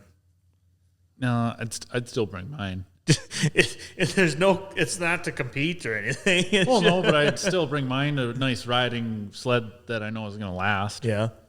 Like you seen that shock that Austin sent to Vince today. He sent him a shock with no oil in it. It's just air. Good job, Austin. Damn. Oh, man. Shocks by Austin. Yeah. Shocks by Austin. Also, the third Ditchbanger sled that Austin is building us for the year. Yeah, unreal. Right, race is one race. No, I didn't like it. Go buy another. No, I didn't like that one either. Yeah. We'll see how he likes this one this weekend. Oh, it'll be for sale next weekend. Oh, yeah. He's for the last race of the year. Yeah. But yeah, I had a blast. ZR600 ran really good. I told Mike Coletti, I said, you guys had that 02 ZR dialed in back in the day. Yeah. I said, good job on that. He kind of just shook his head at me. But, man, I had those old sleds. Why are they so fun, Kyle? Yeah. Why are they so fun? Yeah. Is it because they're just so low to the ground and just so wide and easy to drive? Yeah. I think it's the easy to driveness of them. Like, so just imagine me, like, it was rocks, mud, water, and I'm just like, just out there just giggling. Riding through it, just like, because then when I'm out there doing that stuff, I'm not having to ride over the edge. Like, I'm just out there just for fun. I'm riding within my comfort zone, having a blast. Yeah. Where if you race against Aaron and Tate and Zach and those guys, you got to push the limit. You're riding over the edge. Yeah. Every corner is oh shit. Yeah. Yeah. So like, I'm just out there just giggling like a little kid, just having a blast. So that's why I just have so much fun on them old things. It's a blast. What do I got on my list here? So that's about our Ironwood recap. We had a blast at the Airbnb. The Airbnb was good with the Dorn brothers. So I bet that was fun. Polly V. If you see Polly V, Shop Talk podcast contingency. Did he win the points? Paying out $3 to Polly V for the Classics Points Championship. Yeah. So we have a contingency program for Classic Class season. Yes. So I got 2. season winners get $3. $1 from each of us. Yes. Yep. It's in the contract. Yep. Yep. Oh, Wes Selby. They got to sign an NDA though. They can't talk about it. No, yeah, we say a lot of off the air stuff to him. So Okay, we'll give Wes Selby a call here just real quick, and then we'll get back to recap. Just getting back into finishing. How long have we been going, Brody? hour 18. Oh, okay. Hour 18. 1:18. 1 hour 18 I minutes. was gonna say we're on 18 hours. I should be at work right now. My wife Wesley? would be pissed. Yo, How's it going, Wesley? good. How you guys doing? Good. Pretty good. Just got off the phone with your arch nemesis, Justin Tate. Yeah. He said he's got a lot of Wes Selby stories, but none of them he could say on air. Yeah, I think the same goes for him, really. That's funny. He's good shit. Yeah. What are you guys been up to? Oh, not much. Just recapping our Ironwood weekend now. You missed out on a good race of running up the ski hill of rocks and mud and water and snow. So, Yeah, it looks like it got warm over there and rained a little bit and kind of turned it into a mud fest which sucks for everyone. But They lost all their snow pretty much in that week of the race. They'd gotten like a foot of snow the weekend prior, but it was gone by the couple days later, they'd said. So that sucks. Yeah, hoping they could have had a good race there at the end of the year. That way, no one's really raced any snow for a while, so that would have been fun for everyone. But yeah, no, it was like people were kind of complaining about running in the mud on Friday, but then when they canceled it on Sunday, they're like, well, we ran through the mud for one day already. Let's keep going again because we're already here. Yeah. I don't know. That's not an easy decision for any person running a race. I don't think, to call it, just because of, especially when it's out of your hands kind of like that, I'm sure. But yeah. Well, at least you guys got to race one day. That's good. Yeah. No, it was fun. It was fun to see something different for sure. Even being an ice guy, it was fun to do something different. Yeah. Did you guys all race, or did you guys just race the vintage class or something? I think maybe. Or yeah, I just raced the classics class on that old ZR I got, but Kyle was there racing semi-pro, and Kyle Grover 5th place in semi-pro points. Nice, that's good. Tell the president. That's awesome. That's awesome. That's fun. Sounds like you guys had a good winter then. Yeah. Pretty much. We missed you at all the lake races, Wes. You would have been competitive. Yeah, it's hard. I mean, I planned on coming to Pine Lake, and then just was having some issues with my wrist a little bit, and then was going to come to the next one. I can't remember what the next one was. Ottertail. Yeah, Ottertail. Yeah, Ottertail, and kind of got sick like the week before, and then it's like, I don't know. It's kind of one of those things. Not if you're going to not go 100%, then it's like, what's the point of doing it? So yeah, you won Ottertail like 2 years ago, didn't you? Yeah. I mean, it went good last time we were there, so yeah, definitely had the potential to do good there again. But I mean, everyone seems like the players they're pretty fast this year on the ice for sure. And I don't know. That seems like they kind of up their everything every year, so they're putting in the work. And the scooters are fast too. It seems like Jesse just kind of struggled with mechanical stuff this winter, and just kind of is what it is. But yeah. It definitely want to come back there still. It's only so much time though. Like, we put a lot of effort into getting ready for the Iron Dog there and everything, and then the hill climb stuff. We've been busy testing and all that kind of stuff, trying to get the hill climb guys going a little better, more comfortable, and so it's been a busy winter still. Even though I didn't get to come back there, I mean, I was planning on coming for the 500 for sure. That was like if it happened, I would have been there for sure for that. But sure.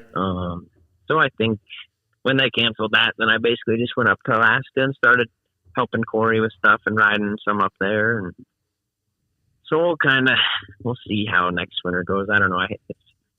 You need to put a lot into the Iron Dog to hopefully do good with that. But it's also, you hate to put all your eggs in one basket and then it not go right, or something happens there, and then you're kind of wasted your whole, I shouldn't say wasted, but like your whole winter kind of is a bust after that, or before that. So it's like, I don't know, kind of see what everyone wants to do for next winter. And it'd be fun to come to Pine Lake for sure, or even another ice race or two. Those are always fun, but I don't know. Hopefully the 500 will happen. We were hoping to battle against you on the old ZRTs. There was talk of you getting on a ZRT, but we didn't see you there, though. Yeah, I know. Naplin, he was talking about getting one ready, and then, like I said, I don't know, we didn't talk too much in the fall, or I don't know if he ended up getting one ready or not, but that seems like the vintage, or that IFS, like the ZRT class, the triple stuff was pretty busy there, so that's cool. Yeah, that was the highlight of the weekend for me. Yeah, that was the only race I won. yeah, that's those. There was, how many people was in that class this year? What did we have? Only, yeah, I think we had eight. Eight in the triple class, and 5 or 6 in the 440 class. The 440 class has kind of dwindled since the big payout. Yeah. There's another team gonna join up this year. A couple more teams, actually. So. Yeah, it's probably hard to get whatever parts for those things. Or it seems like all the guys that are into it, they kind of get into it and then they just kind of maybe they can't find parts or something. I don't know. But No, parts are the hardest thing for them. But that's kind of, it'd be cool to do the triple class. I've never even rode a triple on the ice or nothing like that. I bet those things are pretty handful, that's for sure. well, if you're racing Pro Open at Pine Lake next year, Wes, you'll see it out there. You gonna run the triple? Oh yeah. I think I'm gonna do the same thing. Yeah. No, Yeah. fuck. Yeah. That'd be fun. Are you guys gonna race the same ones you had this year? Yeah. Kyle's went up in kind of a ball of flames, so we'll see what Kyle wants to do. It'll make it, but I don't know whether I'm gonna do that one or got some other tricks up my sleeves. I don't know. We'll see. Ooh. Purple top XLT. Yeah, 32 millimeter carburetors. Dude. Huh. So Wes, That'll be fun. yeah, no, that's what as soon as Pine Lake ends, that's what we're looking forward to the next year is the next Pine Lake. Okay. Yeah. Hopefully, you never know. Hopefully the weather will cooperate and everything. It seems like that Pine Lake is pretty much. I mean, it's a fun one, that's for sure. Yeah. Oh, Definitely not the easiest one, but No. Me and you both, Wes, have been close many times. yeah, yeah. Just only if close counted. Oh man, I'd be a millionaire if close counted. Yeah, no kidding. Nah, it's cool. You give her an allergen. What are you gonna ride for a stalker next year? I don't know. See what happens. Pretty much. I think that's the going to be the answer from a lot of people over the next couple months here at least. So yeah, tough to say. See what happens. Yep. No, I understand that for sure. What would you do, Wes? I mean, I made my decision 3 or 4 years ago. So. Yeah, I suppose. Yeah. No, it's hard.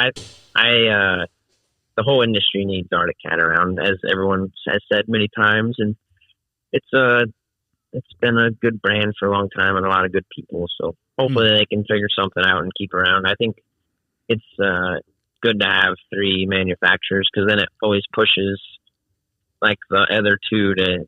If there's only 2, I think it'll just kind of be a leapfrog every year. Like one will do one thing, and then the next year someone will do one, and like it'll kind of always be a leapfrog thing. Where I think with 3, it kind of makes the 3 kind of always try to keep working on stuff and progressing with snowmobile stuff. So yeah, I think it's important. And even at the races, like people say, I don't know. It's hard too because like most people, you go to a race, you only know the colors like green, red, or yellow, and honestly, you can't hardly tell the difference between the 3. Like if you go to a snowcross race, you really don't know who's on what anymore. no.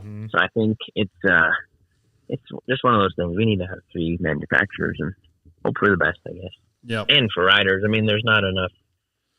With the way the industry is right now, with not any snow the last couple of years, it's hurting the race budgets for everyone. So Yeah, that was the talk even in the Ironwood pits of like Polaris making major cuts to their race department program for next year already. So yeah, I think you'll see that on all of them, just because like racing does help with testing and everything, but it's also the first thing to go. If you're kind of cut money, you got to keep your dealers open and engineering and all that stuff before anything. So yep.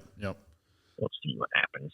But so Wes, Jackson Hole Hill Climb coming up this weekend. Yep. Are you racing? Or are you just like managing the weekend? Or are you still racing? Yeah, I'm definitely racing. I raced last weekend and it went pretty good. The other first hill climb of the year, it went decent, and then the second one, it was like it's not really my type of race. Like it's just kind of zigzagging up a sagebrush hill, which some of the guys do really good at that stuff. But this last weekend was at another ski hill, and it's more. I mean, it's still some side hilling and stuff, but it's more rougher bumps and like some jumps and that kind of stuff. Where it's more kind of my style from my past. Where definitely shine at that kind of hill, so that was fun. And then we're testing up in Idaho this week, and then we're just leaving a ski hill that we've been testing at for a couple days, and then the Skidoo team, and then we're going to go to another Shad Free. He was a hill climber for a long time, and he lets us go on his property and test for a couple days. So we'll do that, and then head to Jackson on Wednesday and hopefully, I don't know, the Skidoo, the team in general they've been doing really good this year, like semi-pros and women's class and kids and everything, and some real fast pros too still. So it's going good so far. We'll just kind of see what happens here in the next couple of days, and I think Skidoo as a team is looking pretty good, so that's good. But the Polaris guys, they're fast too, obviously. But Wes, how are you liking your new kind of role as like West Coast race manager? How's that for you? And it's kind of Rusty came back this year, and he was a hill climber for a long time, and he had done the race manager position for previous years, and then he decided to come back this year too. So I'm kind of more just helping out and not as much manners. Like he's more doing manager stuff now, and which is good. With me racing and stuff too, and it'd be hard to do it all, but I think it's important that we're both there, like helping out or working on sleds or whatever. And there's a couple other like the Conger family, they help a bunch with transporting parts in their trailer, and then this other guy Bob Tom, he has a little shop out here, and he helps quite a bit with hill climbers too. So really there's and all the other people chip in too, so it's like everyone it's like cross country racing where there's one guy maybe in charge of everything or like doing more than behind the scenes stuff or with paperwork or any of that kind of stuff and ordering parts and organizing, but then everyone else kind of just chips in and makes it happen too. So it's not a full on like me doing everything or nothing like that. So it's been good though, and I'm learning more behind the scenes stuff and all that kind of stuff a little bit too. So I think before the Iron Dog, I was gone for a bit and just focused on that more, where now the rest of the season I'll just focus on helping and everyone and just trying to, like this last couple of days, my body's been pretty sore where I helped out just watching and trying to adjust suspension a little bit, and we're trying to help the younger guys just with their cornering and that kind of stuff, So hopefully like my past experience can hopefully help some of those guys just keep getting faster. And then whenever I decide to be done, then see what happens from there. But we'll see what happens. And like I said, the budgets and all that kind of stuff, I haven't really had those conversations to see how everything's going to go next year with even their budgets. So yeah, I can just see what happens. I'm not ready to quit racing at the same time yet, it seems like. So yeah, it's kind of hard to quit. That's for sure, as anyone knows. Mm-hmm. Yep. But so we'll see. It's been going good.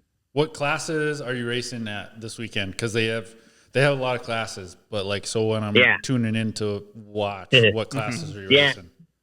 So I just do all the 600 classes. So you do 600 stock, improved, and open or mod, and then 700 improved and mod. So I just race 2 sleds. Like a lot of guys will do all kinds of different classes, but I just like doing those 2 because then they're right in a row and you get done, and then you can just help or watch or kind of do all that other stuff the rest of the day. And plus then like a lot of I don't like it when you like ride once and then wait 2 hours, ride once, wait, that kind of gets old real quick too. Yep. So, and then I ride the RS too, in the stock classes just because it fits me better than the mountain sled on a racetrack. So, and then built a new mod sled turbo 600. So that thing will be kind of finishing touches on that, and hopefully it'll work pretty good. And kind of got to set it up a little different for Jackson because you got a side hill up at the top pretty gnarly. So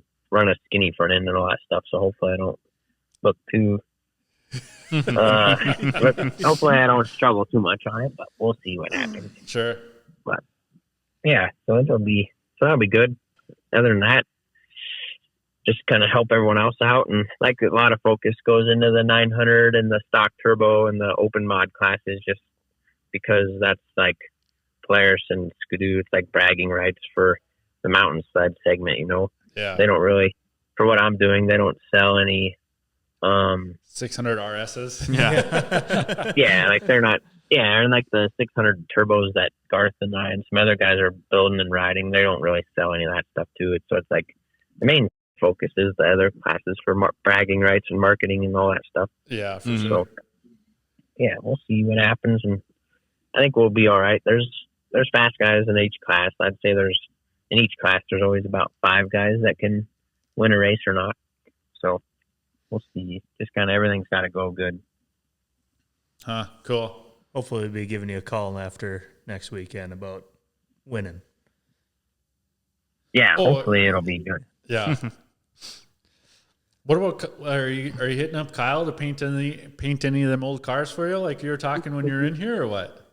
Well, I hit him up, and then he keeps dropping the ball, so he must be. I don't even know what kind of cars they are. It must be like a Volkswagen Beetle or something. No, that sounds like your dream car more than mine. But if that's the first thing that comes to mind, I don't know what you got going on. No. Nah, haven't been working on the cars too much, but I definitely need to get some painted, Kyle. So when you get ready and get off your ass, then you just let me know. My fucking garage right now has got there's 6 sleds in there right now. Wow. See, you got to get your priorities straight. Yeah. The race season's over. You better start making some money for next year. Yeah, I suppose.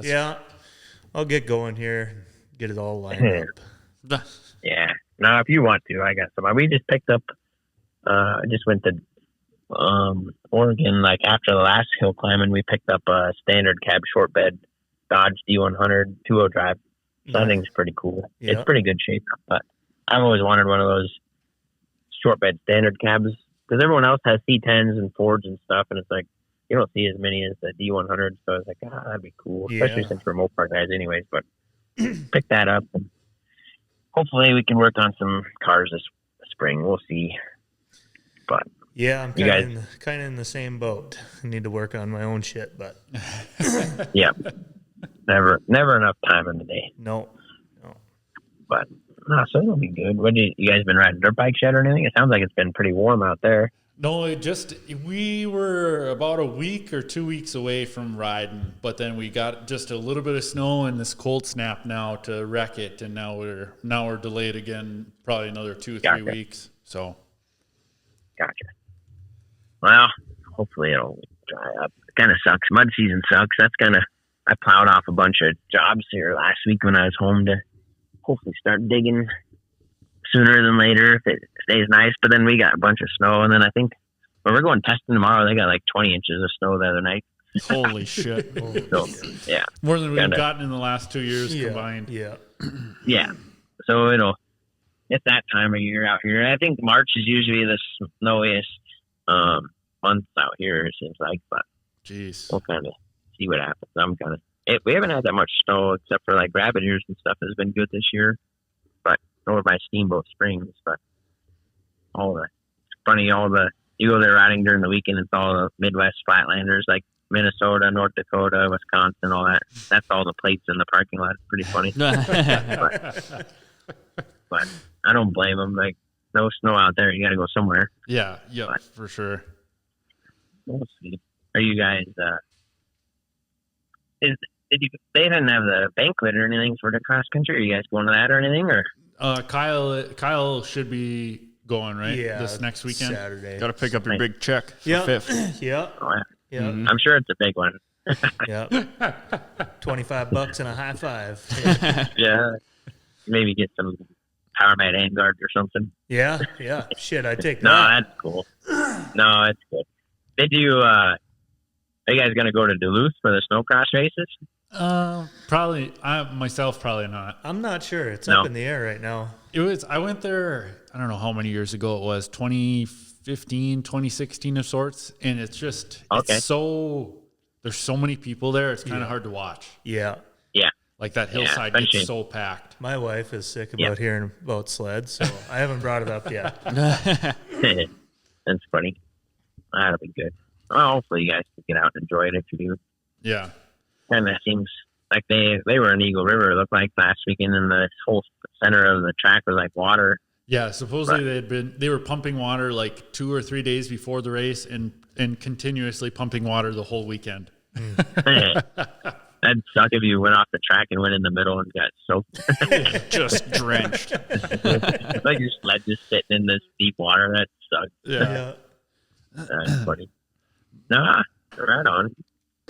Huh. Well, Well, yeah, Wes, we just hadn't heard from you all winter, so we just wanted to give you a quick call and see what you got going on sure. coming into Jackson Hole this weekend. So, Yeah, for sure. No, I appreciate the call, and we'll see. Like I said, see how this weekend goes, and I don't know if it goes good. Well, or you can call me either way, I guess.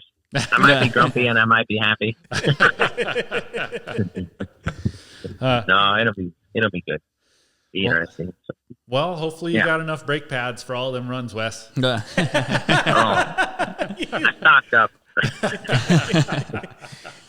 No, yeah, hopefully. It's funny. The other night we were racing in the night, and then there's a couple other guys too. It's funny, you see the glowing rotors, and people are just like, "I don't even use my brakes." I'm like, "Well, it's not a good habit, but whatever."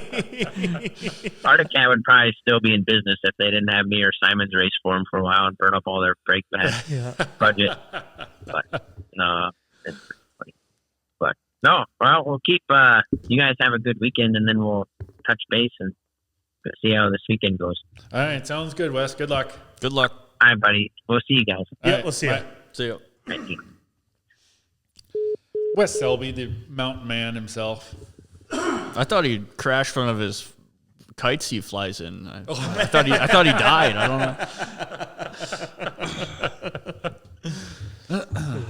know. So yeah, we recapped our Ironwood weekend. I don't know, you got any more to add to yours, Kyle?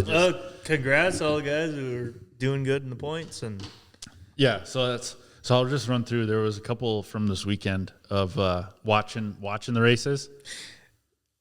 Man, it doesn't seem like many people are talking about that finish line quarter. How it was like 3 feet of water in the center of the corner. Yeah. And then like during my race, like where the outside line, which everybody was trying to stay in, like to stay up high out of it. It just became a huge like dirt bike rut to like ride around it, you know, and that all filled up with water. So it was like you either go through the 3 foot part and like stay kind of clean outside of it, or you just stay in a foot of water the whole time. Every time I went through there, it would just the belt would be just squealing. I siliconed everything, taped everything up, still water everywhere. Yeah, it was like. Imagine like the biggest hot tub jacuzzi you could think of, Brody. Mm-hmm. That was like the size of the water hole that was like down at the bottom.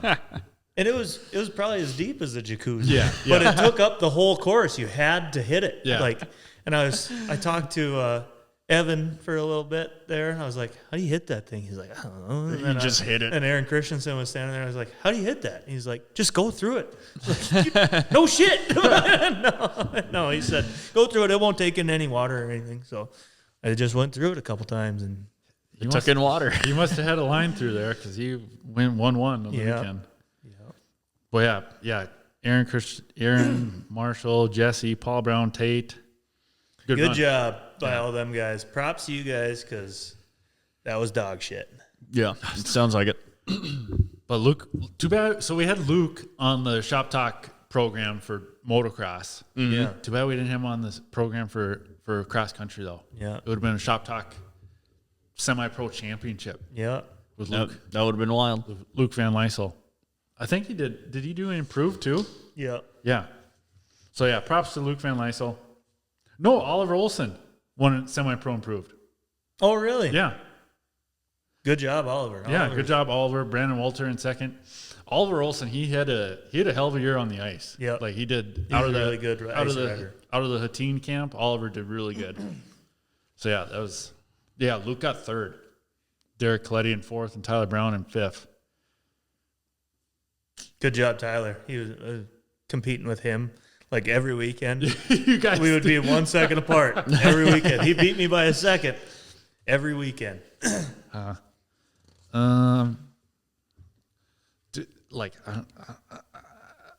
What? Derek Krug, he had a really good run too. He made it all the way up to fourth from semi-pro stock from the back row. Yeah.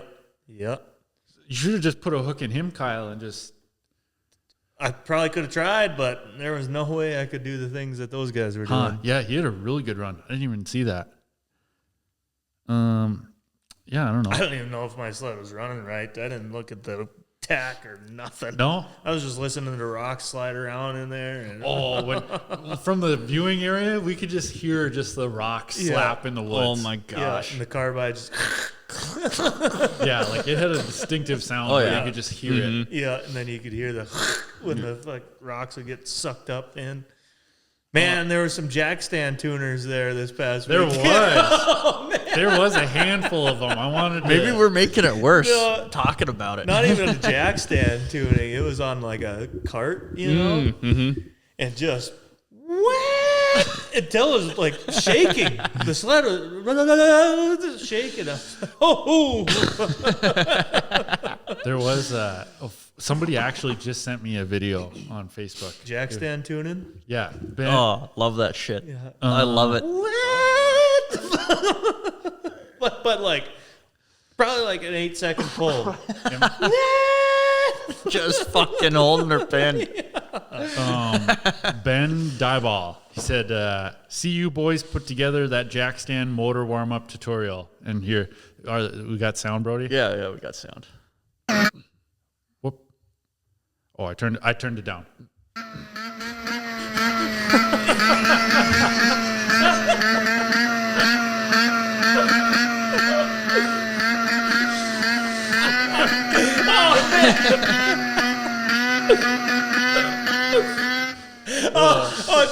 Dude, next year, Pine Lake, I'll pull up on the ZRT for open class and do that.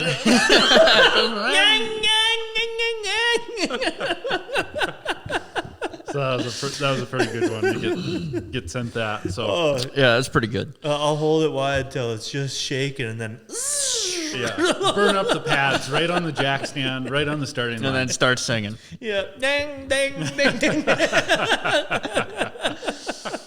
Oh man. God damn I love it. Emily Ilstrup's brother-in-law, Miles. We talked about him after I'd seen him riding at Berm Benders with Jesse when I went down to Jesse and Joss one day. Second place in sport stock. Nice. For a motocrosser. Josh Mapes got first in semi-pro or sport improved. Yeah, I seen that. Yeah. Michigan guys can hit the bumps. Like Oh, question mark? we're making headlines now? What the hell? Yeah. Obviously, I can't. Not old school racer, but Nick Fisher came out of retirement. I raced against Nick back in like 2014, 2015.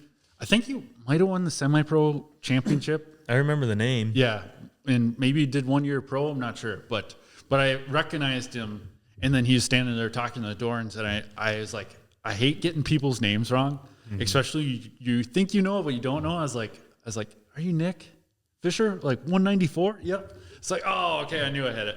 So it was cool to see him back at the races. He's in that same era of fast guys with like Casey Preece in that 2014, 2015 era. So it was cool to see him again. We had a hell of a battle in Pine Lake when I was on the Skidoo Rev. Mm-hmm. It was good times. The Rev. Yep, good times. Good times. McKenna Cluse, pro women's winner. Yeah. So she must have had just not had the speed on that Polaris this year for the lake races, and then just put it together in the rough, or what? Because both her and Gabby only 2 seconds apart for pro women. Really? Yeah.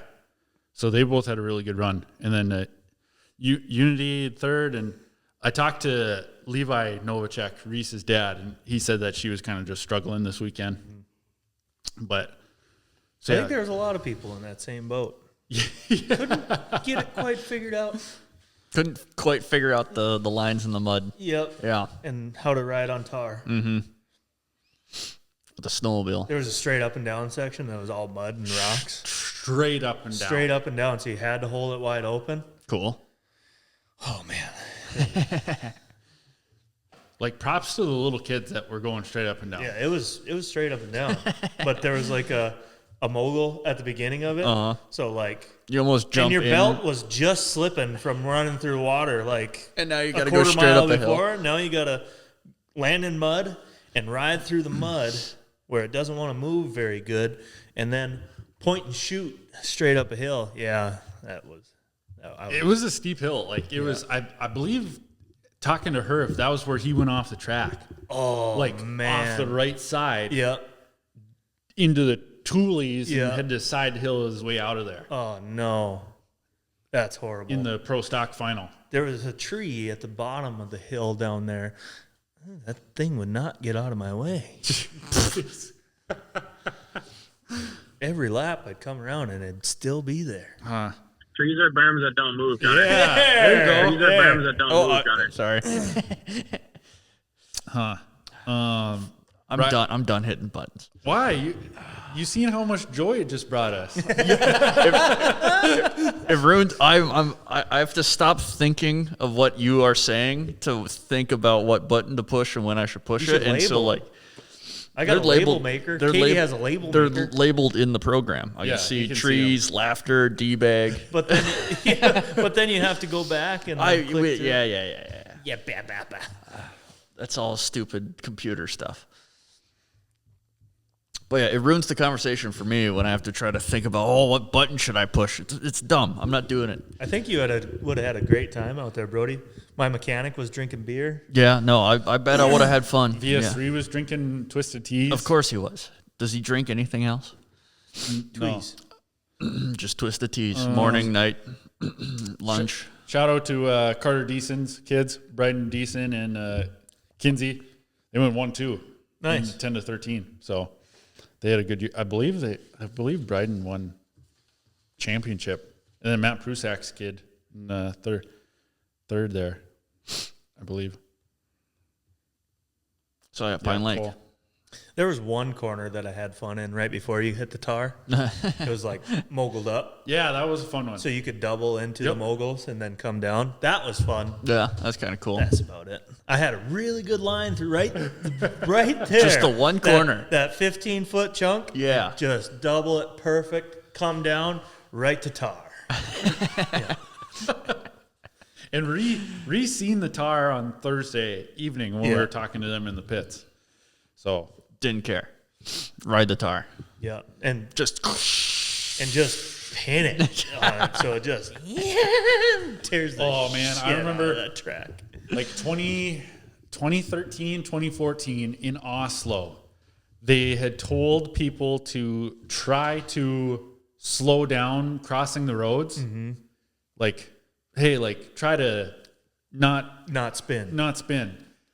And I shit you not, I watched Ryan Simons full sideways drifted, wide open on the tar. Like he was the Lake Le Mans full sideways, sparks flying out 10 feet across the tar. So like there's a rut in the tar road in Oslo there for a year or so. So then I think the next year when we went back there, then they actually had flaggers. Yeah. And then they brought back where you had to run alongside the sled. Oh, yeah. Oh yeah, because the flagger Yeah. picks up the flag You have and to then you hammer on it and Yeah. then it's just full throttle Full wide sparks open across right the across top. the road. Yeah. Todd Severson winning Masters 40. Good job, Todd. Highway patrol standing there just, God damn it. Yeah. These damn snowmobilers. How about The guys with the long studs though liked it. how about Yeah. John Arson qualifying first In semi-pro improved. in semi-pro improved? I know. What? Yeah. He's Yeah. an animal. Holy God, that Qualified guy's first in semi-pro improved. that guy is an animal. He's Then I think built he different. finished third or fourth. Yeah.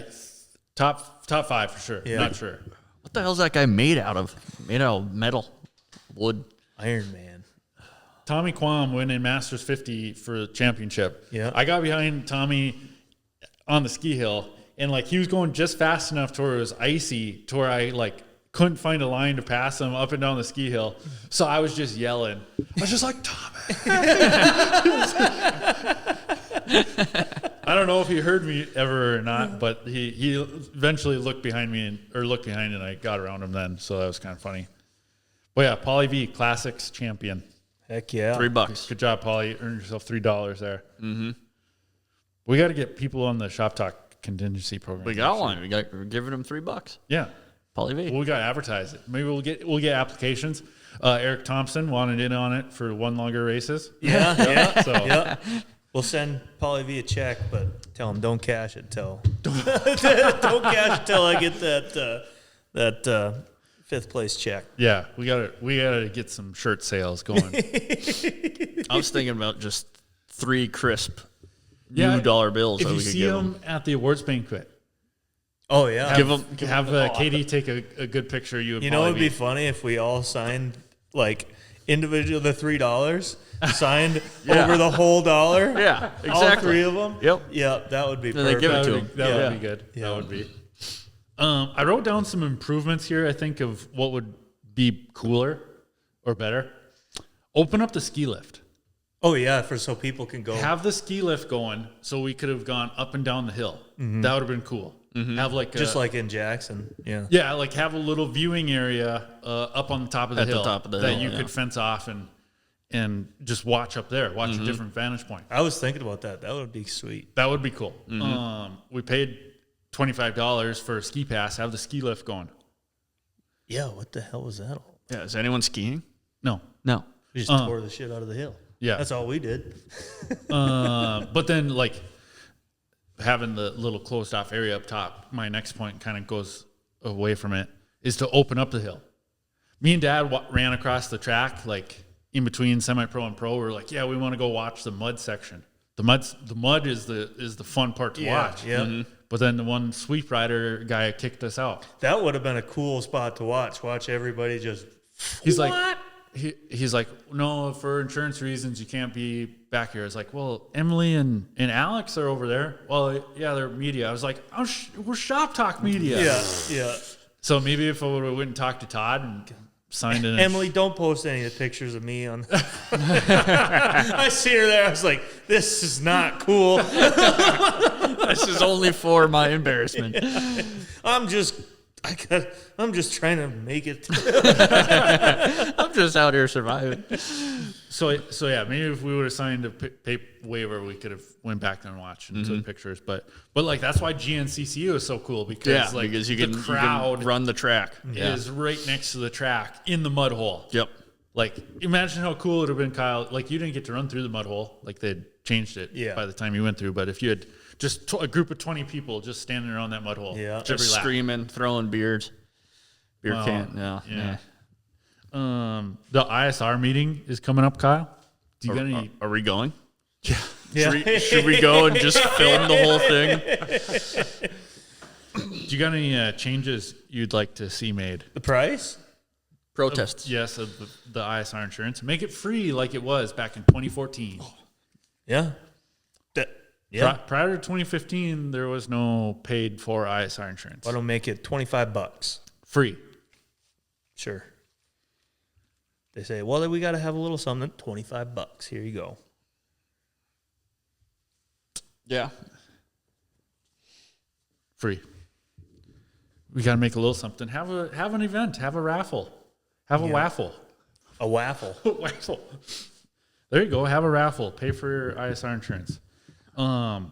There's talk of trying to make it non-race sleds again. Oh, so like a production A thing. production sled. But so then I got thinking about that. That'd be really hard to do. Well, without Articat, you could run 650s. Skidoo don't have a 650. You're right. Yeah. No, but if they went back to non-production race sleds again, like what you wouldn't be able to run like a new Polaris unless they switched it up to Switch the year rule or something like that. well, unless they switched to like producing enough of them race. Well, they wouldn't be able to do that because it's like a dirty EPA sled. Mm-hmm. So like that rule, when somebody told me that, I was like, well, actually that wouldn't really work. Like That would screw over. It would really throw Yeah. the timeline off. Yeah. The space-time continuum of like legal sleds and what sleds are available, and because I don't know when the last time what the year was the last year that the Polaris race sled was consumer 21. available. 21. Was it 21? Really? That you could go buy that off the showroom floor? Oh, I see. So yeah, that rule I didn't know, and then people have been complaining about the fuel rule all year. So I feel like that's gonna get changed. Yeah, which. Because they said, well, now it's getting so expensive. Well, no shit. Yeah. Like, it shouldn't have been they fought so hard back in 2015 to make this ISR legal class of production sleds and pump gas, 91 octane pump gas. And then just like, man, the last 3-4 years of just like slowly moving away from it. But then now it's like, oh, it's getting so expensive again. It's like, well, yeah. So that's another rule that's probably going to be brought up and changed at the next ISR meeting. Supposedly, Vince said there's people not happy about the live valve shocks. Really? That they're going to try to outlaw the live valve shocks in stock class. I could see where they're coming from, you know? In stock class? But like, do they come production made on? You can get any suspension you want for a sled. Suspension has always been an open rule. Yeah. Well, Like, okay, if it's always been an open rule, then you could fuck it. You could get Olin's on your Arctic Cat, or you could get KYBs fit up on your Polaris. Yeah. It's always been open, which it should be, because why would you try and make a junk suspension work? Or like, I guess that just plays into a factor of. True, yeah, that would be dumb to try to take the But shock. it's kind of like the same thing as like, well, this sled has this engine, you know, and like there's nothing we can do to make this thing go faster. Yeah, but shocks have always been an open rule. Yeah. And so it's like it's almost feeling like it might. If you do that though, there's no hope left for the sport, because everything would be just so restricted. Exactly. You're stopping innovation. Yeah.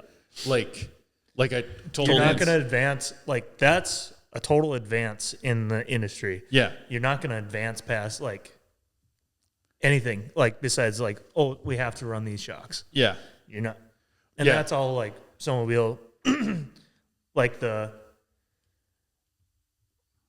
we've already gone like, so like throughout the 70s, sleds evolved. Like, we're evolved to like the peak right now, I'd say.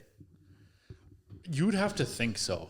Like if you look back on like back in 97, where they're like, man, it can't get any better than this ZR 440 right and now. then they do. And then they do. Like you can't forward think that far, but like from right now, like the Catalyst or the Skidoo R Motion or the Polaris, it's like, man, how can it get any better than this? But It just keeps going and going It's and going. gotta. So you can't put a suspension restriction on race sleds, I'd say. I know, like I Because that's the only way they're evolving yeah, anymore. exactly. They're all two-stroke, you know, It's just like a two-stroke twin cylinder with clutches.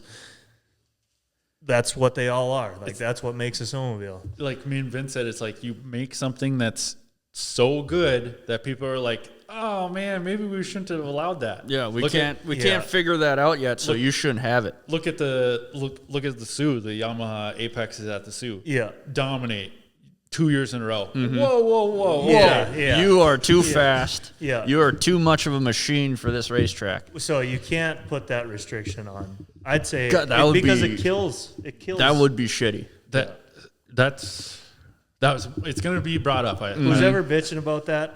Don't bitch about that. They're not. I mean, they don't have them if they're bitching about them. Exactly. I know. That's exactly it. I know Fox is going to make a push that they want to be more into cross country. So like you'd think there's going to be more of them available, because it was only Alex and Evan that got to run them this year. But they're the guinea pigs. Yeah. They're the test. pretty much, yeah. Yeah. So they're the that's test. that's just like saying, well, take away the ECU tuners too. You can't tune your sled no more. Yep. Yeah. But yeah, Same shit. yeah. Yeah, because yeah. not everyone can do it. Yep, exactly. Yeah. So like Skidoo's boxes are locked. Yep. You know, that'd be just like saying take away all the tuning. Yeah. Then sooner or later it's going to be, hey, we can't change these gears. You can't change gears neither. Yeah. You can't do that. We can. So, yeah. So yeah, I thought it was interesting when Vince told me that. Yeah, totally. That would be How, 2 God, 2 it's hours. already 8 Yeah. o'clock. Yeah, I suppose. But yeah, I got a couple different things, but I'll leave them for next week. Sounds good. 2 We gotta hours. have something for next week. Yeah, I'm not sure what we'll be doing for next week. Maybe if we do give Wes a call, maybe for after Jackson Hole, we'll see, or maybe try to get somebody in here. See you guys at the awards. Oh yeah, I suppose. Yep. I'll buy you a beer if you say something about it. Me and VS3 might have commentating careers. I don't want to hear any more about this shit. What? I had to rewatch the whole freaking race at our Airbnb. Oh yeah, right. I already listened to the commentating going on here, and then I listened to it on the live stream, and then I got to listen to it more at the house. That's normally how it goes. Yeah. Oh man. Just saying, me and Vince might have got some emails already. Did you? No, I'm just say. kidding. NASCAR ain't calling you. Oh, come on. It was good. I thought it was really good. Yeah, it's nice that you knew the names. Yeah. That's kind of the big thing. Yeah. No, I thought it was good. Well, yeah, you know the names, and then you know a little bit about them, and so Yeah, you exactly. pull it shit constantly. It's never dead air. You're constantly just pulling stuff out. If you want a good laugh, go watch the live feeds from the like pro and semi-pro races at Ironwood where Danielle was recording. 3 times Yep. in the same day. Yep. I said, Kyle Grover out there testing the durability of my tech vest. I did too. Yeah. Yeah. Just eating rocks. No, I smacked my shoulder on the Yeah. ice. Yeah. Huh. But yeah, Ironwood race weekend. I had fun. Yeah.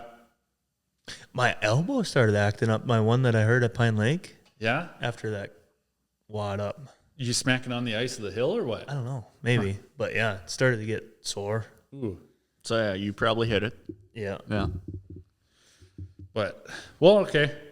Good interview with Justin Tate. So, Yeah, thanks, Justin. That was Totally. Yeah. what a guy. so we'll read Facebook comments, and Kyle is going to debate AI next week. Oh. Oh, I'll debate him? Yeah. Okay. Yeah. Oh yeah, that'll be good. That sounds good. That's a good, nice little segment. Yeah. Yep. Yep. So, yeah. Okay. Short. Yeah. Not short show. We flew by. it's- That flew by. So, 2-hour show. Thank you. Peace. I'll buy you a beer if you say something about it think about what? at the banquet. Say something about what? I heard Buying you off you a the beer. Yeah. Oh, sure. I heard you Okay. buy me a beer off the podcast, Oh, okay. and then Kyle will have to. Yeah. But then the word's going to get out if they say something. Oh, yeah. You're gonna be. Funny. You're gonna Go say buy. something. He'll buy you a beer. So you listen to a silly podcast. Okay, thanks. See ya.